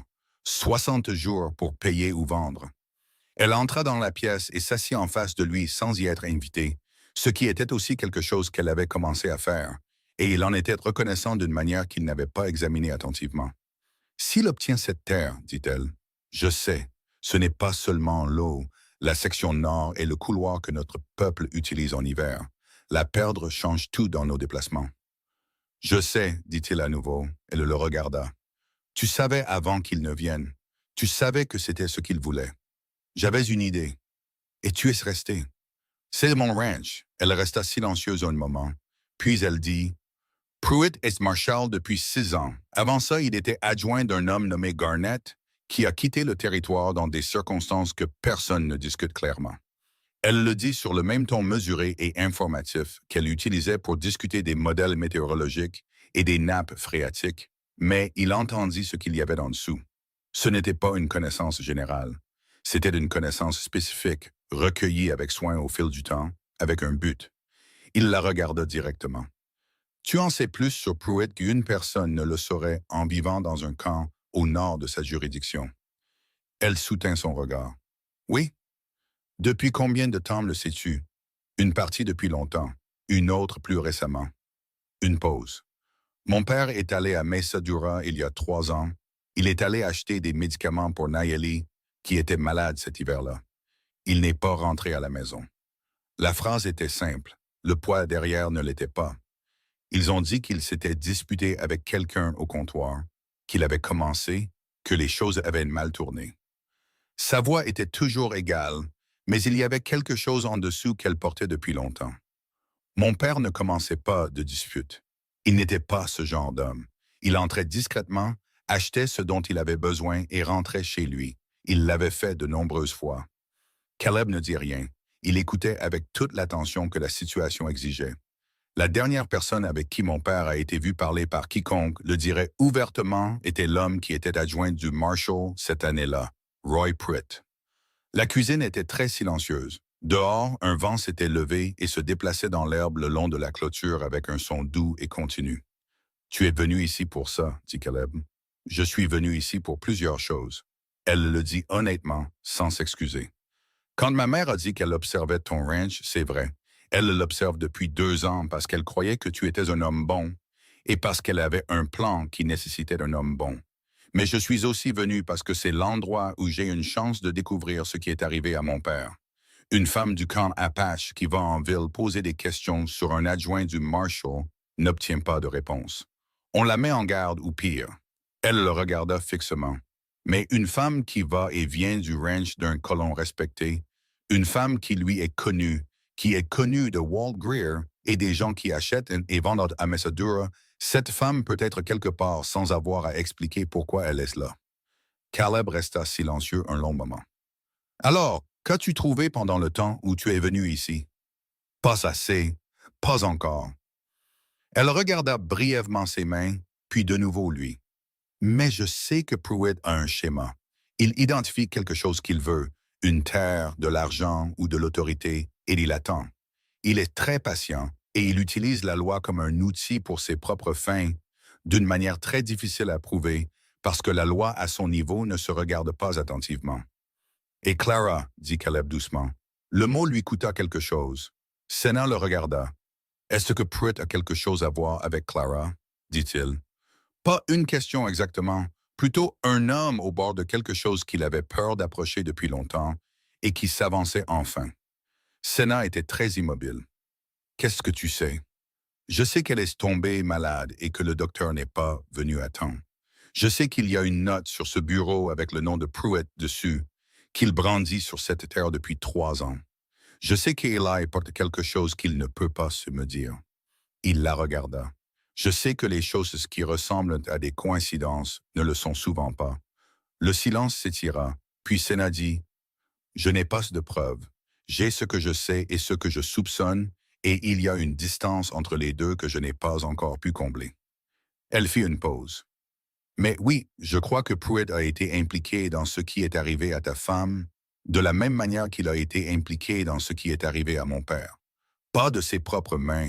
Ce n'est pas comme ça qu'il travaille. Il rend les choses disponibles ou indisponibles. Il crée des conditions. Il attend que les conditions fassent ce qu'il veut qu'elles fassent. » Caleb se leva du bureau. Il se dirigea vers la fenêtre et regarda le pâturage nord, la ligne de clôture, la terre qu'il travaillait depuis 6 ans. Il pensa à ce que cela signifiait qu'eux deux, lui et Senna, avaient tourné autour de la même chose depuis des directions opposées. Que le même homme, par le mécanisme particulier de la patience et de la rétention, leur avait pris quelque chose à chacun, un père, une femme, et maintenant, il venait pour la terre qui les reliait. Il pensa à ce que Senna avait dit des semaines auparavant, le premier jour, sur le regard d'un homme attendant d'être puni. Il se détourna de la fenêtre. « Tu aurais dû me dire ça depuis le début, dit-il. »« Oui, dit-elle, j'aurais dû. Au début, je n'étais pas sûr de ce que tu pouvais porter. » Et maintenant, elle le regarda comme elle l'avait regardé ce premier matin, quand elle avait dit qu'elle n'avait pas encore décidé. Mais le regard était différent maintenant. 3 semaines de travail partagé, de petits matins et de cette confiance lente et progressive qui est la seule confiance qui vaille quelque chose, avaient changé ce qu'il y avait derrière. Maintenant, je pense, dit-elle, que tu as porté plus que la plupart des gens ne pourraient le faire, pendant plus longtemps que tu n'aurais dû le porter seul. Il se rassit. Il posa ses 2 mains à plat sur le bureau, de chaque côté de la reconnaissance de dette, et la regarda. « Dis-moi tout ce que tu sais sur Pruitt, » dit-il. Elle lui raconta. Ils restèrent assis dans la cuisine tandis que l'après-midi traversait la pièce, que la lumière changeait et que le vent dehors se calmait et reprenait. Et le ranch continuait ses affaires tranquilles autour d'eux. Elle parla et il écouta, et ce qu'elle lui dit n'était pas un récit complet. Elle avait raison sur la distance entre ce qu'elle savait et ce qu'elle pouvait prouver. Mais c'était un tableau assemblé pièce par pièce, avec soin, d'un homme qui opérait dans l'ombre de son autorité depuis très longtemps. Elle lui parla des conflits fonciers qui s'étaient résolus de manière à ce que Pruitt ou ses associés en sortent toujours plus riches. Elle lui parla de 3 hommes Apaches qui avaient été emprisonnés sur des accusations qui se sont dissoutes à l'examen. mais qui avaient perdu un temps précieux pendant lequel leur famille avait subi des pressions. Elle lui parla d'un éleveur nommé Tully, à 2 vallées à l'est, qui était mort l'hiver précédent dans des circonstances que sa veuve avait tenté de faire enquêter avant de finalement abandonner. Elle lui parla de l'après-midi, il y a 3 ans, où son père était entré dans Mesadura, et de l'homme qui l'avait vu pour la dernière fois s'éloigner du comptoir, Roy Pruitt, qui avait dit qu'il y avait eu un désaccord, que son père s'était agité, qu'il ne pouvait pas dire où il était allé après ça. Elle lui décrivit les environs du comptoir, où un homme pourrait aller s'il allait quelque part où il n'avait pas l'intention d'aller. La géographie spécifique du terrain entre le comptoir et le ruisseau qui coulait derrière la rue principale. Elle ne pleura pas en le racontant. Il le remarqua, non pas parce que c'était étrange, mais parce que c'était la bravoure spécifique de quelqu'un qui a porté une chose pendant longtemps et a décidé que la porter est moins utile que de la dire. Quand elle eut fini, la cuisine fut silencieuse un moment. Puis Caleb dit, « Walt Greer était là ce jour-là. » Elle le regarda. Il l'était. Walt ne manque pas grand-chose. Non, une pause. Mais Walt est un seul homme dans une ville où Pruitt fait la loi depuis 6 ans. Walt était aussi, dit Caleb avec précaution, le juge de paix. Il la regarda comprendre. Le petit changement dans son expression qui signifiait qu'une pièce venait de se mettre en place d'une manière qu'elle n'avait pas envisagée. Il ne l'a jamais utilisé, dit-elle. Un homme comme Walt n'utilise ce qu'il a que lorsque le moment l'exige. Caleb regarda la reconnaissance de dette, et le moment doit être le bon. Il réfléchissait. Elle pouvait le voir réfléchir. Elle avait appris à reconnaître la qualité particulière de son silence lorsqu'il était actif, lorsque quelque chose s'assemblait derrière. Puis, du baraquement, ils entendirent une porte. Des pas traversant la cour. On frappa à la porte de la cuisine. Haley. Il entra quand Caleb lui dit d'entrer et se tint dans l'embrasure de la porte, son chapeau à la main. C'était la posture d'un homme qui a répété une conversation dans sa tête de nombreuses fois et a finalement décidé de la voir. Il regarda Senna, puis Caleb, et quelque chose dans son expression, en les voyant tous les deux là, ensemble, changea. « Tu lui as dit, dit Eli à Senna. Senna dit, « Une partie. » Eli regarda Caleb. Ce qu'il vit sur le visage de son frère le fit entrer complètement et s'asseoir à la table. Il posa son chapeau sur la table. Il posa ses mains à plat sur le bois. Il regarda la reconnaissance de Ded, puis Caleb. « Ça fait 2 ans que j'essaie de dire ça, » dit Eli. « J'ai besoin que tu me laisses tout dire avant de dire quoi que ce soit. » Caleb hocha la tête. Eli parla. Il parla longtemps. Il parla de l'hiver de 1881, de Clara qui tombait malade et du docteur qui était le seul à moins de 50 kilomètres. Il parla d'être allé au bureau de Pruitt, pas pour mendier exactement, mais presque. Et de Pruitt, agréable et raisonnable, expliquant que le docteur avait été appelé pour une situation à l'est de la ville et qu'il viendrait quand il le pourrait. Il parla d'y être retourné 2 fois de plus et de s'être entendu dire la même chose. Il parla du matin du 3e jour où il était allé chercher le docteur lui-même, l'avait trouvé chez lui et avait découvert qu'il n'y avait eu aucun appel à l'est de la ville, aucune situation, rien qui n'ait exigé sa présence où que ce soit. Il parla d'être retourné voir Pruitt avec cette information et de Pruitt toujours agréable, toujours raisonnable, posant un morceau de papier sur le bureau entre eux. Un papier différent de la reconnaissance de dette, un document annexe, un addendum, un qui nommait Eli comme le signataire qui confirmerait la vente de la section nord à la mort de Clara Horn.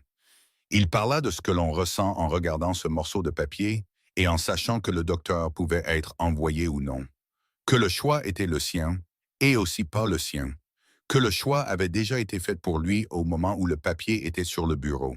Il dit « J'ai signé, et puis je suis allé chercher le docteur moi-même et je l'ai ramené. » Il regarda ses mains. Il dit, « Si nous l'avions appelée le 1er jour, elle s'en serait probablement sortie. Quand je l'ai ramenée, c'était le 3e jour. » La cuisine était absolument immobile. Caleb était assis en face de son frère et ne dit rien pendant un long moment. Senna était une présence à sa gauche, calme et stable. Et il était conscient d'elle comme on est conscient de quelque chose de solide quand le sol est incertain. Eli dit, « Ça fait 2 ans que j'attends que tu me demandes. » Caleb dit, « Je sais. Tu vas dire quelque chose? » Caleb regarda son frère. L'homme en face de lui avait 30 ans, paraissait plus vieux et avait porté une chose que personne ne devrait avoir à porter seul. Il avait fait un choix terrible dans une situation conçue pour rendre tous les choix terribles. Il avait 28 ans, assis en face d'un homme avec un insigne et un morceau de papier, et le monde s'était rétréci à la largeur de ce bureau et à la simple arithmétique de ce qui était disponible et de ce qui ne l'était pas. Caleb pensa à ce qu'il aurait fait à 28 ans, dans cette pièce, avec ce papier et cette arithmétique. Il ne savait pas. Il ne savait vraiment pas. Et le fait de ne pas savoir ouvrit quelque chose en lui. Un espace où la colère qu'il aurait pu ressentir ne trouva rien de solide sur quoi se reposer et se dissipa avant de pouvoir devenir quoi que ce soit. « Tu ne l'as pas tué, » dit Caleb. Sa voix était égale. « Pruitt l'a tué. Il l'a tué comme il tue les choses, et faisant tenir le couteau par d'autres. » Le visage d'Eli fit quelque chose qui mit longtemps à venir. « Tu aurais dû me le dire plus tôt, » dit Caleb. « Pas parce que j'aurais fait quelque chose à l'époque, mais parce que tu n'aurais pas dû être seul avec ça. » Ils restèrent en silence un moment, tous les trois dans la petite cuisine, avec la lumière de l'après-midi devenant ambrée à travers la seule fenêtre, la reconnaissance de Dette sur le bureau et le bruit du vent qui recommençait à souffler dehors. Puis Caleb dit, « Le papier que tu as signé, tu en as encore une copie? » Eli dit, « J'en ai fait une avant de lui donner l'original. Elle est dans le baraquement. Je l'ai gardée parce que je pensais qu'un jour, elle aurait de l'importance. » Caleb hocha lentement la tête. Il regarda la reconnaissance de Dette sur le bureau. Il regarda Senna. Puis il regarda Eli. « La copie de ce papier, » dit-il. « Peux-tu l'apporter à Walt Greer ce soir? » Eli se leva sans demander pourquoi. Il prit son chapeau. Il sortit. Caleb regarda de nouveau la reconnaissance de Dette. Il regarda Senna. Elle le regardait avec cette expression qu'il avait appris à connaître, celle qui n'était ni le regard mesuré ni le calme blindé, mais quelque chose de plus direct et de plus humain. L'expression de quelqu'un qui voit une personne clairement et trouve ce qu'il voit suffisant. « 60 jours, » dit Caleb presque pour lui-même. Puis, voyons comment les utiliser. Dehors, par la fenêtre de la cuisine, le soleil se couchait derrière la crête ouest. L'ombre de la mesa se déplaçait lentement sur le sol du désert, patiente et inévitable comme les ombres se déplacent quand la lumière derrière elle est très grande. Au nord, au-delà de la clôture, au-delà de la frontière entre ce qui était à lui, ce qui était au peuple de Meakoda, et ce qui était simplement le vieux désert qui n'appartenait ni à l'un ni à l'autre, et aux deux, un feu commençait à s'élever dans le camp Apache. Petit et constant, comme il venait toujours, comme il était toujours venu, comme il viendrait encore. Les 60 jours n'attendirent pas patiemment. Le 31e jour, la fièvre de Nayeli revint. Caleb l'apprit comme il avait appris la plupart des choses au cours du dernier mois. Non par une annonce, mais par la petite preuve d'un changement chez Senna. Elle arriva ce matin-là à l'heure habituelle, avant que la lumière ne soit complètement levée, et elle travailla toute la matinée sans la qualité d'attention particulière qu'elle apportait habituellement. Elle était présente, mais pas entièrement là, comme une personne dont le corps fait une chose et l'esprit est ailleurs, quelque part où il ne peut s'empêcher d'aller, peu importe combien de fois on le ramène. Il la laissa travailler. Il ne demanda pas immédiatement, car il avait appris que demander immédiatement n'était pas toujours le bon instrument. Elle le dirait quand elle serait prête à le dire. Ce fut à midi qu'elle le dit. Ils étaient à l'abreuvoir, celui qui était réparé, mangeant à l'ombre selon l'habitude qu'ils avaient une prise sans en discuter. Elle posa sa nourriture et regarda vers le nord comme elle le faisait parfois, non pas vers quelque chose de spécifique, mais vers la direction. « Nayeli a été malade toute la nuit, » dit-elle. Il attendit. Pire que la dernière fois. La fièvre était plus élevée. Elle ne savait pas toujours où elle était. Les mains de Senna étaient sur ses genoux et elle le regardait maintenant au lieu du nord. « Ma mère a utilisé tout ce qu'elle avait. Ça a aidé, mais pas assez. Nous l'emmenons ce soir, » dit Caleb. Senna le regarda, sans surprise. Elle lui avait dit, quand il avait fait l'offre la première fois, que ce n'était pas une offre simple. Et elle avait eu raison alors, et elle avait encore raison maintenant. Emmener une jeune Apache malade à Mesa Dura après la tombée de la nuit, chez un docteur qui était le seul à moins de 50 kilomètres, dans une ville où Roy Pruitt détenait l'insigne, l'autorité et la longue patience d'un homme qui n'avait pas encore eu ce qu'on lui devait, ce n'était pas une offre simple. C'était le genre d'offre qui coûtait quelque chose. Tu es certain? Dit-elle.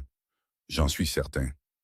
Elle le regarda un instant de plus, pas en le jaugeant cette fois, pas le regard de faucon, quelque chose de plus direct et de moins blindé, l'expression qu'il n'avait vue que quelquefois, et seulement dans des moments où le calme prudent qu'elle portait avait une raison de tomber. Je vais le dire à ma mère, dit-elle. Il passa l'après-midi à se préparer. Pas avec drame, pas avec l'énergie particulière d'un homme se préparant au conflit, mais avec l'attention pratique qu'il accordait à toute tâche qui devait être faite correctement. Il huila les roues de buckboard, qui étaient plus silencieux et plus stables que le chariot, et plus faciles pour une fille malade. Il le chargea d'une couverture, d'une gourde d'eau et de la petite trousse médicale qu'il gardait dans la grange. Il dit à Eli où il allait et pourquoi. Eli le regarda avec une expression qui n'était ni tout à fait du soulagement, ni tout à fait de la peur, mais qui se situait entre les deux. « Tu veux que je vienne? »« Reste ici, dit Caleb. Laisse la lampe allumée. » Il se dirigea vers le nord, vers la clôture, alors que l'après-midi quittait le ciel. Il attacha son cheval et parcourut le dernier demi-kilomètre jusqu'au camp Apache à pied, comme il approchait toujours, sans que le bruit du cheval ne donne au camp le temps de savoir qu'il arrivait. Meakoda le rejoignit à la lisière. Elle paraissait plus âgée que le premier jour où elle était venue à son ranch. Ou peut-être la voyait-il plus clairement maintenant, les rides de son visage qui n'étaient pas seulement celles de l'âge, mais celles d'une inquiétude prolongée. Le dessin particulier autour des yeux d'une personne qui a veillé quelqu'un de malade pendant très longtemps. « Elle est à l'intérieur, dit Meakoda. Elle a demandé de l'eau. »« C'est bien, dit-il. Ça veut dire qu'elle est réveillée. » Ils entrèrent ensemble. Nayeli était sur un lit bas, enveloppée dans une couverture malgré la chaleur du soir. Elle avait 17 ans et paraissait plus jeune dans la lumière vacillante du petit feu. La jeunesse de son visage rendue plus visible par la façon dont la maladie dépouille de tout jusqu'à l'essentiel. Sa peau était chaude et sèche. Ses yeux, quand elle les ouvrit, étaient vitreux, mais présents. Elle regarda Caleb. On ne la lui avait jamais formellement présenté. Elle ne l'avait vu que de loin, la silhouette au corral qu'elle avait observée depuis la lisière des arbres ce premier après-midi. Elle le regarda maintenant sans la lassitude à laquelle il aurait pu s'attendre. « Vous êtes l'éleveur, dit-elle. » Sa voix était faible, mais exacte. « C'est ça, dit-il. Senna parle de vous. » Une pause. Elle ne pense pas que je remarque tout. Quelque chose bougea sur son visage qui était presque de l'humour spécifique d'une sœur cadette qui est une observatrice plus attentive que quiconque ne lui en donne le crédit. « Peux-tu t'asseoir? » demanda-t-il. Elle le pouvait, avec de l'aide. Lui et Meakoda la mirent sur pied. Senna était dehors, positionnant le buckboard aussi près de l'entrée que le sol le permettait. Ils enveloppèrent Nayeli dans la couverture et la firent sortir lentement, tous les trois se déplaçant ensemble dans l'obscurité, avec la constance tranquille que les malades exigent et que les bien portants doivent apprendre à adopter. Ils l'installèrent à l'arrière du buckboard, sur la couverture pliée, sa tête sur les genoux de Meakoda. Senna s'assit à côté de Caleb sur le banc.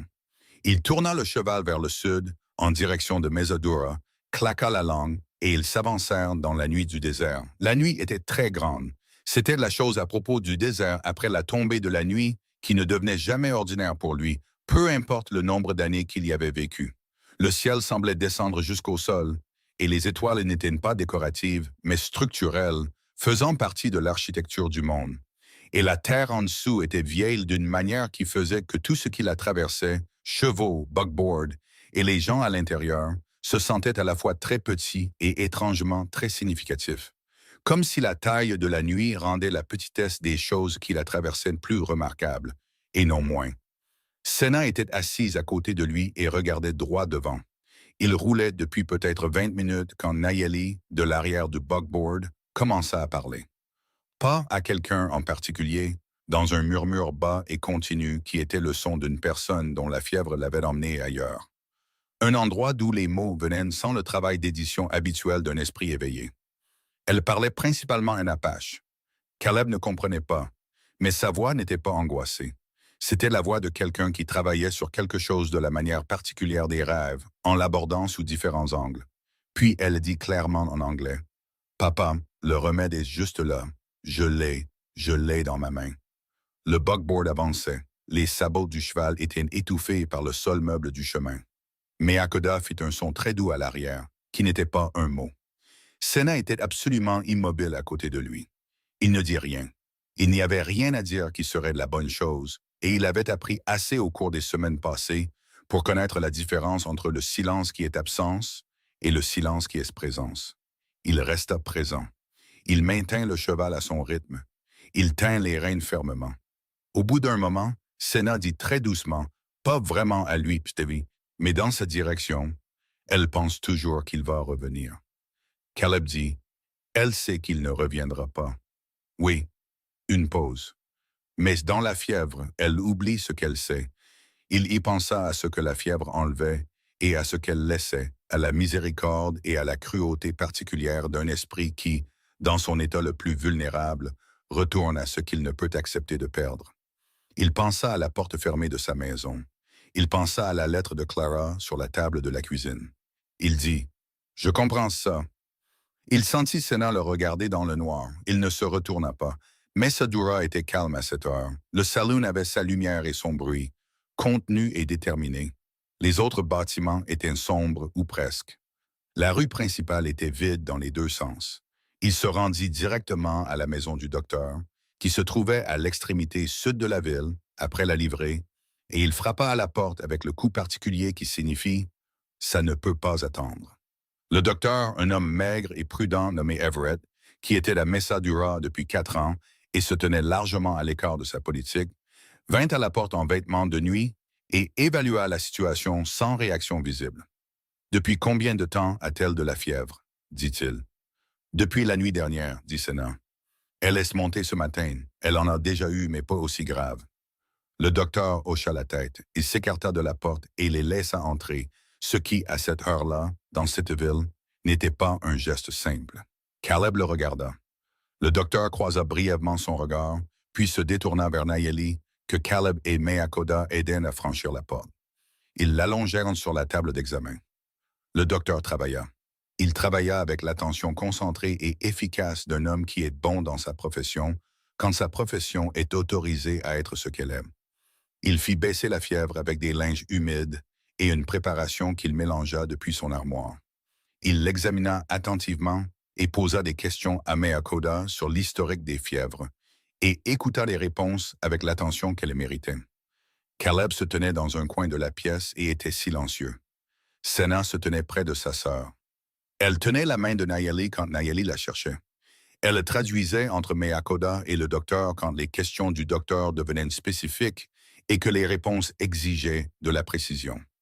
À un moment donné, Nayeli ouvrit les yeux, plus clairs qu'ils ne l'avaient été sur le buckboard, et regarda la pièce autour d'elle, les murs blancs, les instruments et la lampe qui brûlait sur l'étagère. « Sommes-nous en ville ?» dit-elle. « Oui » dit Senna. Nayeli digéra l'information, puis elle regarda Caleb dans le coin. « C'est vous qui nous avez amenés. »« Oui » dit-il. Elle le regarda un instant avec la gravité spécifique d'une jeune fille de 17 ans qui prend la mesure de quelque chose et a l'intention de s'en souvenir. Puis elle referma les yeux. Il était là dans ce coin, à regarder le docteur travailler et à écouter la nuit du désert à l'extérieur de la seule fenêtre, quand il entendit des pas sur le porche. Il sut qu'avant que la porte ne s'ouvre qui c'était, le poids particulier du pas, sa qualité tranquille. Roy Pruitt ouvrit cette porte, se tint dans l'embrasure et regarda la pièce comme il regardait tout, avec le calme agréable et évaluateur d'un homme pour qui chaque situation est avant tout une opportunité à évaluer. Ses yeux passèrent du docteur à Nayeli, à Meakoda, à Senna et enfin à Caleb. Il ne sembla surpris par rien de tout cela. « Caleb » dit-il en hochant la tête, comme si c'était une rencontre fortuite au comptoir. « Je ne m'attendais pas à te trouver ici à cette heure. »« Je ne m'attendais pas à avoir besoin d'être ici, » dit Caleb.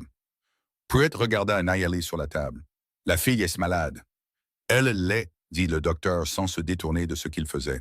Sa voix était prudente et neutre. Eh bien, Pruitt entra complètement dans la pièce, qui n'était pas assez grande pour le nombre de personnes qui s'y trouvaient maintenant, et se tint près du centre avec l'aisance d'un homme qui est toujours à l'aise dans l'espace qu'il occupe. « Je ne veux pas être le genre d'homme qui empêche un enfant malade de recevoir des soins. » Il le dit comme il disait tout, agréablement, avec la forme de la raisonnabilité autour et la chose à l'intérieur comme une pierre dans l'eau. Mais tu comprends, Caleb, qu'avoir des Apaches en ville à cette heure crée une certaine inquiétude parmi les citoyens dont je suis responsable. Les citoyens dorment, dit Caleb. Ils ne dormiront pas toujours. Le docteur posa son linge. Il se redressa, se tourna et regarda Pruitt avec une expression que Caleb n'avait pas vue sur lui auparavant. Une expression qui avait quelque chose de direct et de décidé. « Marshall, dit le docteur, je traite une patiente. Je vous demanderai de revenir le matin. » Pruitt le regarda. L'amabilité ne quitta pas entièrement son visage, mais elle s'amincit, comme un nuage s'amincit quand le vent derrière lui se déplace. « Je reviendrai le matin alors, dit Pruitt. Il regarda Caleb une fois de plus, et ce qui passa entre eux dans ce regard n'était pas hostile au sens théâtral du terme. C'était simplement une information échangée entre deux hommes qui se comprenaient maintenant clairement. Puis il se tourna, sortit et ferma la porte derrière lui. La pièce respira de nouveau. Meakoda, qui n'avait pas bougé pendant tout ce temps, regarda Caleb. Sur son visage, il y avait quelque chose qu'il n'y avait pas vu auparavant. Pas de la gratitude exactement, car ce n'était pas une femme qui se livrait à des démonstrations de gratitude. Quelque chose de plus intérieur, une reconnaissance. Le docteur se retourna vers Nayeli. Caleb sortit sur le porche. L'air de la nuit était plus frais qu'à l'intérieur, la rue principale était de nouveau vide, et au-dessus, le ciel faisait toujours ce que le ciel du désert fait. Être énorme, indifférent et, d'une certaine manière, réconfortant. Exactement comme les choses sont réconfortantes quand elles sont tellement plus grandes que vos problèmes que ceux-ci deviennent brièvement, utilement proportionnés. Il resta là un moment. Senna sortit et se tint à côté de lui. Ils ne parlèrent pas pendant un moment. La lumière du salon était toujours allumée. Un chien, quelque part, faisait une annonce à propos de quelque chose. Loin au nord, le ciel était plus sombre, ce qui pouvait signifier que le temps se couvrait ou que c'était l'obscurité avant les étoiles plus tardives. Puis Senna dit sans préambule, de la manière dont elle disait les choses qu'elle avait décidé de dire ou non, « Je te dois des excuses. » Il la regarda. « Quand je suis venu à ton ranch, dit-elle, j'avais un but que je ne t'ai pas révélé avant que tu n'aies déjà commencé à me faire confiance. Je me suis dit que c'était nécessaire, que tu ne m'aurais pas laissé rester si tu avais su. » Elle regarda la rue, pas lui. Ces deux choses sont peut-être vraies, mais elles ne changent en rien au fait que je n'ai pas été entièrement honnête avec toi depuis le début. Et tu n'as été rien d'autre qu'honnête avec moi. Il resta silencieux un moment. Tu me l'as dit quand ça comptait, dit-il. J'aurais dû te le dire plus tôt. Peut-être. Il s'appuya contre le poteau du porche et regarda la nuit. Mais tu avais raison de dire que je devais être prêt à l'entendre, et je n'étais pas prêt plus tôt. Il fit une pause. Je ne suis pas sûr d'avoir été prêt avant environ 2 minutes avant que tu ne me le dises. Elle était silencieuse. Puis, et il entendit quelque chose changer très légèrement dans sa voix. Tu es un homme étrange, Caleb Horn. Dans quel sens? Elle y réfléchit. Dans le sens d'être meilleur que prévu. Il la regarda alors. Elle le regardait. À la lueur de la lampe de la fenêtre du docteur, dans l'immense obscurité de la nuit du Nouveau-Mexique, il y avait quelque chose entre eux qui s'était construit pendant 3 semaines et il était arrivé, sans hâte et sans équivoque, à l'endroit où il allait être ce qu'il était. Il n'en dit rien, elle n'en dit rien, mais c'était là-bas et ils savaient tous les deux que c'était là, et le fait de le savoir changea la texture du silence entre eux. Du silence de travail qu'ils avaient construit au fil des semaines à quelque chose de plus nouveau, de plus compliqué, de considérablement moins confortable et de considérablement plus vivant. Elle détourna le regard la première, de nouveau vers la rue. « Le matin, dit-elle. Pruitt aura eu le temps de réfléchir. »« Oui, dit Caleb. Il viendra chez le docteur avant que nous ne puissions partir. »« Je sais. » Et puis Caleb pensa à Walt Greer, au document dans le baraquement d'Eli, aux 60 jours qui étaient maintenant 29, à un homme qui opérait à travers les formes de la légitimité et ne pouvait être arrêté qu'à travers ces mêmes formes. « Alors nous lui donnerons quelque chose auquel il ne s'attend pas, » dit Caleb. Elle attendit. « Walt Greer est le juge de paix, » dit Caleb. « Il occupe ce poste depuis 11 ans. Il ne l'utilise pas parce qu'il n'en a pas besoin, mais il est là. » Il la regarda. Et Eli est allé le voir ce soir, avant que je ne quitte le ranch, avec la copie du papier que Pruitt lui a fait signer. Walt a le témoignage d'Eli. Il a le document et il observe Roy Pruitt depuis 6 ans. Senna était très immobile. Le papier, dit-elle. Caleb regarda l'extrémité sombre de la rue où le comptoir de Walt se tenait, silencieux derrière son enseigne de travers. Il pouvait la voir y réfléchir. La qualité spécifique de son attention lorsqu'elle travaillait sur un problème était quelque chose qu'il avait appris à reconnaître. La légère concentration de son expression. L'immobilité. Walt peut convoquer une audience, dit-elle. Selon la loi territoriale, un juge de paix peut mener des audiences préliminaires sur des plaintes de faute professionnelle. Pruitt peut être interrogé. Le papier peut être versé comme preuve. Il fit une pause. Ce n'est pas un tribunal à Santa Fe. Ce n'est pas une mise en accusation, mais c'est un dossier juridique formel que Pruitt ne peut pas faire disparaître en étant agréable. Et mon père, dit-elle doucement. Walt était là ce jour-là. Il a vu ton père quitter le comptoir. Il sait dans quelle direction il est allé et quand. On ne lui a jamais demandé formellement ce qu'il a vu, parce que personne n'a jamais eu l'autorité de le lui demander formellement. Il la regarda. Demain matin, si Pruitt vient sur ce porche, il ne rencontrera pas un éleveur en retard sur sa note. Il rencontrera un éleveur qui est déjà allé voir le juge de paix. Senna le regarda longuement, puis elle dit, et sa voix avait quelque chose qu'il n'avait pas entendu auparavant. Quelque chose qui n'était ni le ton mesuré, ni la voix contrôlée et informative, mais quelque chose de plus calme et de plus personnel. Tu as fait tout ça aujourd'hui, pendant que je travaillais au ranch, pendant que je pensais à Nayeli. Tu avais assez à porter aujourd'hui, dit-il simplement. Le silence qui suivit fut d'une qualité différente des silences qui l'avaient précédé. Il sentit sa main. Pas qu'elle prenait sa main, juste qu'elle posait la sienne près de la sienne sur la rampe du porche, assez près pour que leurs côtés se touchent à peine. Comme les choses se touchent quand aucune des deux personnes n'a tendu la main, mais que toutes deux ont cessé de s'éloigner. Ils restèrent ainsi un moment dans l'immense nuit du désert. À l'intérieur, la lampe du docteur brûlait d'une flamme stable. Nayeli dormait. Meakoda était assise à côté d'elle et la regardait respirer. Et dehors, sur le porche, deux personnes se tenaient dans le noir et laissaient le noir être ce qu'il était.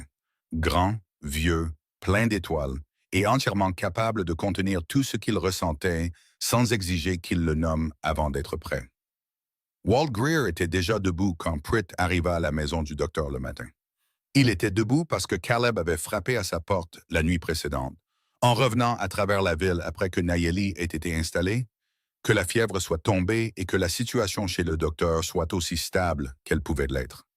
Walt avait ouvert la porte comme un homme qui attendait qu'on frappe, c'est-à-dire sans surprise et sans la confusion de quelqu'un tiré du sommeil. Il avait écouté ce que Caleb disait. Il avait regardé le document qu'Eli avait rédigé en fin d'après-midi et placé dans ses mains. Puis il avait dit « J'attendais quelque chose qui tienne la route ». Caleb avait dit « Est-ce que ça tient la route ?» Walt avait regardé le papier pendant un long moment. Il avait le visage d'un homme qui lit attentivement et qui comprend que lire attentivement est l'une des rares protections authentiques disponibles pour les gens opérant dans un monde où la lecture négligente des choses cause la plupart des souffrances. Il regarda le papier, puis il regarda Caleb. « Revienne le matin, avait-il dit, avant que Pruitt ne se lève. » Ainsi Caleb était à la porte de Walt avant que le soleil ne soit complètement levé, une habitude qu'il avait développée pour des raisons entièrement distinctes de ce matin-là. Walt le laissa entrer et ils s'assirent à la table derrière le comptoir où Walt faisait sa comptabilité, et ils parlèrent pendant 1 heure. Et quand Caleb remonta à la maison du docteur, il marchait avec le calme spécifique d'un homme qui a fait ce qu'il était venu faire. Pruitt arriva à 7h30. Il vint avec son adjoint, un jeune homme nommé Cord, qui faisait ce qu'on lui disait et y réfléchissait après, ce qui n'était pas un mauvais arrangement pour un adjoint travaillant sous Pruitt. Pruitt était dans sa pleine présentation officielle. Insigne, chapeau et le long manteau qu'il portait lorsqu'il exerçait l'autorité plutôt que de la suggérer. Il monta les marches du porche et s'arrêta quand il vit qui était déjà là. Caleb était sur le porche. Senna était à ses côtés et Walt Greer était appuyé contre le poteau du porche, les bras croisés, sa barbe grise taillée et l'expression d'un homme qui a attendu patiemment pendant un temps considérable et qui a finalement épuisé les raisons d'attendre. Pruitt regarda Walt. Quelque chose bougea derrière ses yeux, un recalcul rapide. « Walt, dit-il agréablement. »« Roy, dit Walt, tôt pour une visite de courtoisie. » Je ne suis pas ici pour une visite de courtoisie. Walt décroisa les bras. Il sortit de son manteau un document plié une fois, qu'il tenait avec le soin approprié à quelque chose qui avait une signification légale. J'ai convoqué une audience formelle sous mon autorité de juge de paix pour ce district. L'audience concerne des allégations de faute professionnelle contre le marshal du comté de Mesadura. Elle se tiendra à 10 heures ce matin dans mon établissement, qui sert de siège officiel du district lorsqu'aucun palais de justice n'est disponible, ce qui n'a pas été le cas depuis l'époque de Garnett, comme vous le savez. Pruitt était immobile. L'amabilité n'était pas partie, mais elle avait changé de qualité, comme un ciel change de qualité lorsque ce qui ressemblait à des nuages ordinaires s'avère être tout autre chose. Sur quelle base, dit-il? Sur la base de preuves documentaires et de témoignages relatifs à des événements de janvier 1881 et de mars 1880 dans cette juridiction. Walt le regarda fixement. Vous êtes tenu d'y assister. Votre présence n'est pas facultative en vertu de la loi territoriale. Il tendit le document. Ceci est l'avis formel. Pruitt ne le prit pas immédiatement. Il se tint sur les marches du porche et regarda Walt, puis Caleb, puis brièvement Senna. Et en regardant, il faisait quelque chose qu'il n'avait pas souvent à faire. Calculer une situation qui avait dépassé l'endroit où il l'avait placé. Il prit le document. Il le regarda. Il leva les yeux. 10 heures, dit-il. 10 heures, confirma Walt. Pruitt mit le document dans son manteau. Il descendit les marches du porche sans hâte et remonta la rue principale vers son bureau, l'adjoint un demi-pas derrière. Il ne se retourna pas. Caleb le regarda partir. À côté de lui, très doucement, Senna expira. Walt regarda Caleb. « Va voir la fille. J'ai des préparatifs à faire. » Ils retournèrent à l'intérieur. Nayeli était réveillée. La fièvre était tombée quelque temps dans les premières heures du matin, dit le docteur, et elle avait dormi 4 heures d'un sommeil propre et réel, et s'était réveillée en demandant de la nourriture, ce qui était le meilleur signe possible. Elle était assise sur le lit d'examen avec une couverture autour de ses épaules et l'expression spécifique d'une personne qui se sent terriblement mal, mais est extrêmement soulagée de se sentir mal d'une manière simple, post-fièvre, plutôt que de l'autre sorte. Elle regarda Caleb quand il entra, avec une franchise qui lui rappelait sa sœur. « J'ai entendu des voix sur le porche, dit-elle. « Oui. » « C'était le marshal? »« Oui. » Elle y réfléchit. Elle regarda Senna, puis Meakoda, puis de nouveau Caleb. « Avons-nous des ennuis? » Caleb dit non. Elle sembla peser cela. Puis elle dit « Senna a dit que vous étiez fiable. Je révise mon estimation de probablement fiable à effectivement fiable. » Le docteur, à son armoire, fit un bruit qui aurait pu être une toux. Meakoda regarda sa plus jeune fille avec l'expression d'une femme qui aime beaucoup une personne et la trouve, en ce moment précis, plus qu'elle ne peut tout à fait gérer, et en est profondément reconnaissante. L'audience au comptoir de Walt n'était pas une grande cérémonie. Il n'y avait pas de banc des jurés, pas d'estrade pour le juge, pas de galerie de citoyens venus voir la justice suivre son cours solennel. Il y avait le long comptoir de Walt servant de table d'autorité, des chaises disposées de chaque côté, et les personnes qui devaient être là. Caleb était là. Ely était là, ce qui lui avait demandé quelque chose que Caleb comprenait n'être pas anodin. Le fait de franchir la porte, de s'asseoir et d'être présent pour ce que ces mots allaient faire. Senna était là. Meakoda était là, assise droite et silencieuse comme elle s'asseyait, comme si elle avait attendu cette pièce particulière et ce matin particulier pendant très longtemps. Pruitt était là avec son avocat de Santa Fe, qui était descendu rapidement, ce qui indiqua à Caleb à quel point Pruitt avait été préparé à une version de cette journée. Même si ce n'était pas cette version exacte, l'avocat était un homme prudent qui passa les débats à prendre des notes et à parler doucement à l'oreille de Pruitt. Thomas Redfield était là, l'éleveur de 2 vallées plus loin, ce qui surprit Caleb jusqu'à ce que cela ne le surprenne plus. Redfield avait son propre récit de choses qui avaient mal tourné dans ses démêlés avec Pruitt au sujet d'un litige sur les droits de pâturage 3 ans auparavant, et Walt avait apparemment pris soin de l'inviter. Walt présidait. Il présidait comme il faisait tout, avec l'économie d'un homme qui comprend que la précision est plus efficace que le volume. Il énonça la base de l'audience. Il énonça son autorité. Il énonça les documents qui étaient versés au dossier officiel de la procédure. Il le fit sans drame dans les phrases déclaratives simples de quelqu'un qui respecte la capacité des phrases simples à porter un poids significatif. Puis il appela Eli. Eli s'assit sur la chaise à côté du comptoir, son chapeau à la main, et raconta ce qu'il savait.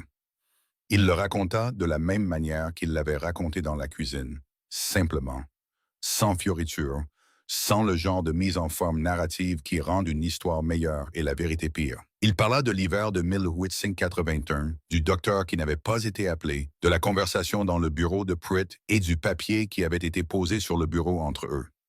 Le papier fut versé au dossier. L'avocat de Pruitt objecta pour plusieurs motifs.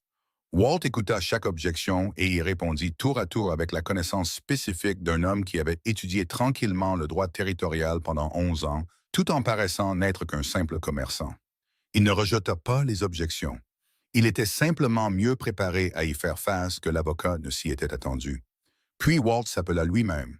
Il s'assit sur la même chaise et témoigna de ce qu'il avait vu l'après-midi du jour, il y a 3 ans, où le père de Sénat, dont le nom était Hacko, était entré au comptoir, avait acheté des médicaments et était sorti vers l'extrémité sud de la ville, en direction du sentier du ruisseau. Il témoigna qu'il avait vu Pruitt parler à Hacko devant le comptoir. Il témoigna de la direction que Hacko avait prise, de la direction que Pruitt avait prise, et du fait que Hacko n'était pas repassé par la ville dans un sens ou dans l'autre après cela. Ce que Walt savait parce que Walt était à son poste toute la journée et avait l'attention particulière d'un homme dont les moyens de subsistance dépendent de savoir qui va et vient. Il témoigna du fait que lorsque la famille de Hacko lui avait demandé plus tard ce qu'il avait vu, il leur avait dit ce qu'il savait, et que lorsqu'il était allé rapporter cela à l'adjoint du Marshal de l'époque, qui était Pruitt, la conversation avait été brève et s'était terminée avec Walt comprenant clairement que poursuivre l'affaire par les voies officielles serait une porte qui ne s'ouvrirait pas facilement. Il soumit son récit écrit comme deuxième document pour le dossier. Sur la chaise le long du mur, Mea Koda était assise et écoutait un homme qu'elle connaissait depuis 20 ans décrire le dernier après-midi de la vie de son mari. Son visage ne changea pas. Ses mains ne bougèrent pas. Mais Caleb, qui était assis assez près pour la voir clairement, observa quelque chose traverser son expression qui n'était pas du chagrin. Car le chagrin était quelque chose qu'elle portait depuis 3 ans et il n'avait pas l'air d'un nouvel arrivant. Cela ressemblait à autre chose. Quelque chose qui avait attendu une pièce et en avait finalement trouvé une. L'avocat de Pruitt parla longuement. Il était compétent et souleva des questions légitimes sur la juridiction, les normes de preuve et la distinction entre ce qui était documenté et ce qui était allégué. Walt entendit tout. Il écrivit. Il posa des questions de clarification. À la fin, il dit ce qui suit, de la même voix simple et déclarative qu'il avait utilisée tout au long. L'audience avait établi des motifs suffisants pour transmettre le dossier documentaire aux autorités territoriales de Santa Fe pour une enquête formelle. La transmission n'était pas une condamnation. Ce n'était pas un verdict. C'était un renvoi, ce qui était exactement ce à quoi son autorité s'étendait, et pas plus. Il enverrait les documents par le prochain courrier disponible. Le bureau du Marshal territorial déterminerait la suite. En attendant, dit-il en regardant Pruitt avec la franchise stable et tranquille d'un homme qui avait attendu pour utiliser 11 ans de patience pour ce moment précis, la note détenue par le Marshal Pruitt contre la propriété de Caleb Horn était renvoyée aux mêmes autorités en tant qu'instrument financier potentiellement lié, en attendant le résultat de l'enquête. Son caractère exécutoire pendant la période d'enquête était suspendu en vertu de la disposition pertinente de la loi territoriale régissant la conduite officielle. L'avocat de Pruitt écrivit quelque chose rapidement et le montra à Pruitt. Pruitt le regarda. Il regarda Walt. Il regarda Caleb. Il se leva. Il mit son chapeau. Il sortit du comptoir de Walt avec l'adjoint et l'avocat, et la porte se referma derrière lui avec le son ordinaire d'une porte qui se ferme, ce qui fut d'une certaine manière le son le plus significatif de la pièce. La pièce fut silencieuse un moment. Puis Eli posa son chapeau sur la table et mit son visage dans ses mains brièvement, juste brièvement, puis se redressa et regarda le vide avec l'expression d'un homme qui vient de poser une chose très lourde et découvre ce que ses bras ressentent sans elle. Mea Koda se leva. Elle regarda Walt un moment. Walt la regarda en retour. Entre eux passa quelque chose qui n'avait pas besoin de mots et n'en reçut aucun. Elle se tourna, se dirigea vers l'endroit où Caleb était assis et se tint devant lui. Elle ne parla pas immédiatement. Elle le regarda comme elle avait regardé son ranch ce premier jour, avec l'attention de quelqu'un qui fait un inventaire complet. Puis elle dit, « Il y a quelque chose que je ne vous ai pas dit. Je vais vous le dire maintenant. » Caleb attendit. « Je savais pour Clara, » dit Meakoda.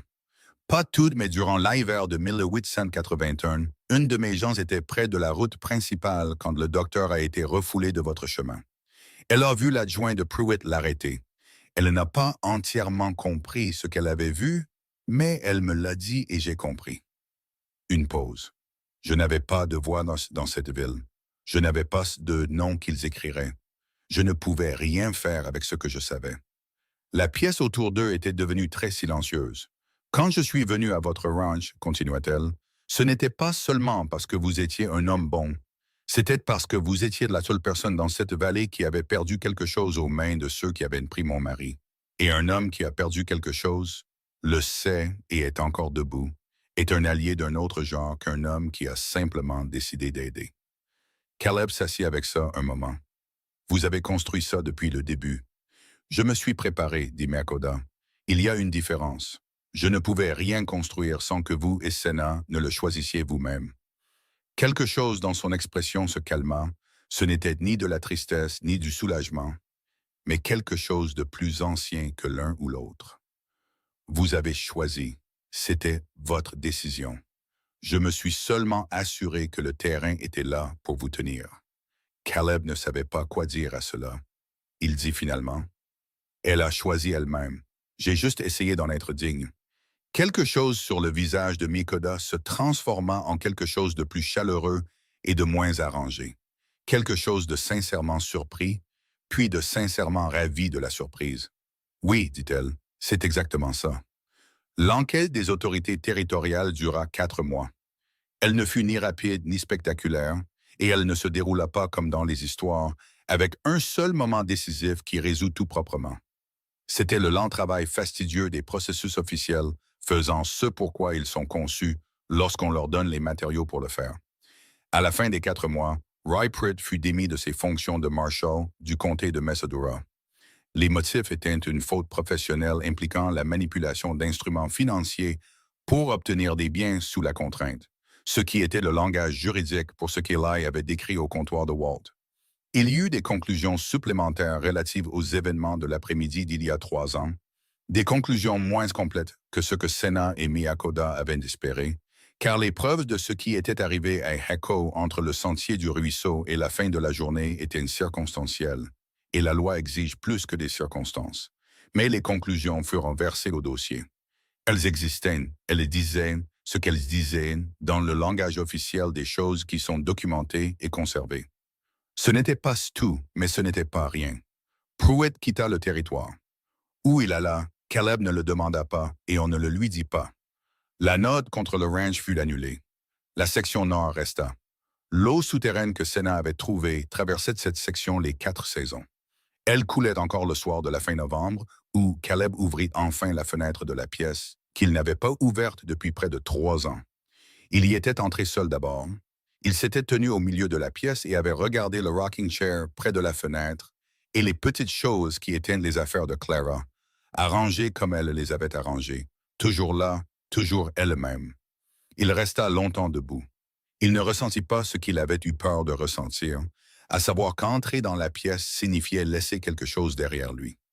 Il ressentit plutôt ce à quoi il ne s'était pas attendu, à savoir que la pièce n'était qu'une pièce, que Clara n'y était pas et n'y avait pas été depuis 3 ans, et que l'amour qu'il avait pour elle ne se trouvait pas dans la pièce, ni dans la porte fermée, ni dans le rocking chair, mais était quelque chose qu'il portait en lui et qu'il porterait, et que le fait de le porter ne l'empêchait pas de porter aussi d'autres choses. Il ouvrit la fenêtre.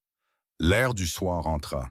Il avait l'odeur du désert en novembre, sec, froid et pur, avec la particularité de l'air du désert qui n'a pas d'humidité pour l'adoucir, juste le fait froid et pur contre votre peau. Il se tint à la fenêtre et regarda dehors. Puis il alla à la porte et dit « Entre ». Senna entra lentement. Elle n'avait jamais été dans cette pièce auparavant. Elle se tint à l'entrée et la regarda attentivement. avec l'attention qu'elle accordait aux choses qui méritaient de l'attention, l'absorbant sans se précipiter vers une conclusion sur ce que cela signifiait. Elle regarda le rocking chair. Elle regarda la fenêtre. Elle le regarda. Clara, dit-elle, pas une question. Oui. Elle ne dit pas qu'elle était désolée. Elle n'accomplit aucun des gestes rituels que les gens accomplissent autour de la perte, parce que les gestes sont plus faciles que la chose réelle. Elle se tient simplement dans sa pièce et la laissa être ce qu'elle était. Une pièce où l'on avait aimé, où l'on avait pleuré, qui avait été fermée et maintenant ouverte, et qui était toutes ces choses à la fois. On dirait que c'était une bonne personne, dit Senna. Elle l'était. Tu as eu de la chance de la voir. Je sais. Senna regarda la fenêtre, la lumière du soir qui y entrait, cette lumière basse particulière de novembre qui fait ce que Clara aimait qu'elle fasse. Trouver la couleur spécifique de chaque chose et la rendre brièvement, absolument elle-même. Elle avait raison pour la lumière, dit Senna. Il la regarda. Je t'ai parlé de ça. Tu m'as dit certaines choses. Une pause, et dans la pause, il y avait le poids accumulé de 3 mois de petits matins, de travail partagé et de la construction lente et particulière de 2 personnes qui ont toutes deux été blessées et ont toutes deux décidé, avec soin et sans se presser, que cette fois, elles allaient construire quelque chose qui tiendrait. Tu en dis plus que tu ne le penses. Ils se tenaient à la fenêtre et elle se tenait près de la porte, et la pièce les contenait tous les deux sans difficulté, car les pièces qui ont déjà contenu de l'amour savent comment lui faire de la place quand il revient sous une forme différente. Senna, dit-il, elle attendit. Je veux dire quelque chose et je veux le dire correctement, alors je vais le dire lentement. Elle était très immobile. Dehors, par la fenêtre, le soir du désert passait de l'or au rose, puis au long violet qui précédait l'obscurité, comme il le faisait toujours, comme il le ferait demain, patient et continu. Je sais que ce pourquoi tu es venu ici était compliqué, dit-il. Je sais que le début n'a pas été simple et n'était pas entièrement ce qu'il semblait de l'extérieur. Je sais qu'il y a des choses entre nous qui ont commencé comme quelque chose de pratique et sont devenues autre chose. Et je sais que je ne suis pas entièrement sûr de savoir comment parler de cette autre chose d'une manière qui lui rende justice. Il fit une pause. Mais je suis sûr de ça. Je suis sûr que ce que je ressens quand tu es là et ce que je ressens quand tu n'es pas là, qui est différent et plus que ce que je ressentais avant que tu ne viennes, est quelque chose que je ne veux pas perdre. Et je te le demande simplement, parce que je pense que tu mérites des choses simples. Veux-tu rester? La pièce était silencieuse. Senna le regarda à travers la pièce qui avait été fermée pendant 3 ans et était maintenant ouverte, avec la lumière du soir faisant ce qu'elle faisait et l'air froid entrant par la fenêtre, et le désert faisant ce que les déserts font, attendre de la manière que seules les choses très anciennes savent attendre. Elle dit, « Je l'ai dit à ma mère le matin après que nous ayons amené Nayeli chez le docteur. Je lui ai dit que j'allais rester.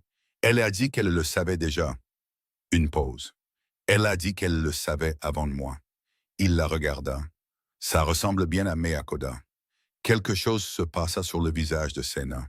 Quelque chose qui n'était pas le regard de faucon, ni le regard mesuré, ni le calme contrôlé, ni l'honnêteté prudente qu'elle déployait comme un outil. Quelque chose qui n'était rien de tout cela et qui était simplement, sans gestion ni stratégie, elle-même. Où elle sourit. Pas le quasi-sourire qu'il avait vu quelquefois dans les premières semaines. Un vrai. Le genre qui envahit tout le visage quand il arrive, qui ne peut être façonné, ni limité, ni rendu moins qu'il n'est. Cela changea tout dans la pièce. Il la traversa. Il n'avait pas de discours préparé et n'en avait pas besoin. Il se tint près d'elle comme on se tient près de quelqu'un quand la distance entre vous est devenue inutile, et elle le regarda comme on regarde quelque chose vers quoi on s'est dirigé pendant longtemps sans savoir que c'était ce qu'on faisait, et où l'on vient tout juste d'arriver. Il prit sa main. Elle le laissa faire. Ils ne se marièrent pas ce mois-là, ni le suivant. Mais la question avait été posée dans cette pièce et une réponse avait été donnée. Et dans ce pays, entre 2 personnes qui avaient toutes deux appris ce qu'il en coûte de laisser les choses importantes non dites, cela suffisait pour commencer. Dehors, le soir s'installa sur le désert du Nouveau-Mexique dans ses couches habituelles, l'or devenant rose, devenant violet, devenant le noir d'or et magnifique. Le bétail se déplaçait dans le pâturage bas, lent et facile, comme il se déplaçait quand la journée se terminait bien. Dans le baraquement, Eli s'assit sur la marche devant sa porte et regarda la maison principale et la lumière à la fenêtre qui avait été sombre pendant 3 ans, et il expira lentement et ne détourna pas le regard. Nayeli se rétablit complètement. Elle vint au ranch le printemps suivant, officiellement pour aider avec les chevaux, dont elle disait d'en savoir plus que Senna ou Caleb, ce qui était probablement vrai. Elle resta tout l'été et tout l'automne, et l'année suivante, elle avait cessé de retourner au camp, sauf pour des visites. Un développement que Meakoda observa avec la satisfaction spécifique d'une femme dont les plans se sont déroulés correctement. Meakoda elle-même allait et venait. Elle n'était pas du genre à s'installer à un endroit et à l'appeler permanent, mais elle venait plus qu'elle ne partait. Et quand elle était au ranch, elle s'asseyait sur le porche le soir, regardait la lumière quitter le ciel et offrait occasionnellement des observations sur la terre, le temps, le bétail ou les gens autour d'elle, qui étaient toujours précises, parfois dévastatrices et toujours, à long terme, correctes. Les ranchs prospéra. Pas de façon spectaculaire, pas comme dans les histoires où la prospérité arrive en fanfare et avec des signes évidents. Il prospéra comme les choses prospèrent quand elles sont entretenues par des gens qui comprennent ce qu'ils ont, y travaillent avec soin et affrontent ce qui vient en partenaires. Le troupeau s'agrandit. Le pâturage nord, avec son eau souterraine qui coulait 4 saisons, supportait plus de bétail qu'il ne l'avait fait sous la seule gestion de Caleb. La connaissance de la terre de Senna trouva des efficacités qu'il n'aurait pas trouvées en une autre décennie de recherche. Elle lui apprit aussi les mots pour les choses en Apache. Pas beaucoup au début, quelques-uns. Le mot pour la pluie, qui vint alors qu'elle se tenait à la fenêtre un matin, regardant une tempête arriver de l'ouest, la première pluie en 6 semaines. Elle le dit sans réfléchir, le mot Apache pour cela, et il demanda ce que cela signifiait, et elle le lui dit, et il le répéta, et elle lui dit qu'il le disait mal, et il le dit à nouveau, et elle lui dit que c'était toujours faux, mais mieux. Il s'entraîna. Le témoignage et la documentation de Walt Greer contribuèrent au dossier officiel qui mit fin au mandat de Pruitt et lança une enquête territoriale qui, au cours des 2 années suivantes, mit à jour le schéma de manipulation qu'il avait mis en place pendant une décennie. Cela ne restitua pas ce qui avait été pris. Ces choses le font rarement. Mais cela nomma ce qui s'était passé dans le langage officiel qui rend les choses réelles dans le monde qui fonctionne avec des documents, des dossiers et la reconnaissance formelle de la vérité. Le nom de Hako fut inscrit dans ce dossier. Il fut inscrit aux côtés des noms d'autres. Ce n'était pas le décompte complet que Senna avait espéré et que Meakoda avait attendu, mais c'était son nom dans le dossier, disant qu'il avait été là, que ce qui lui était arrivé était connu et documenté et avait été jugé répréhensible. Meakoda lut le document quand Caleb le rapporta de chez Walt. Elle le lut une fois, attentivement. Puis elle le plia et le tint un moment, pour personne, sans rien jouer, juste en le tenant.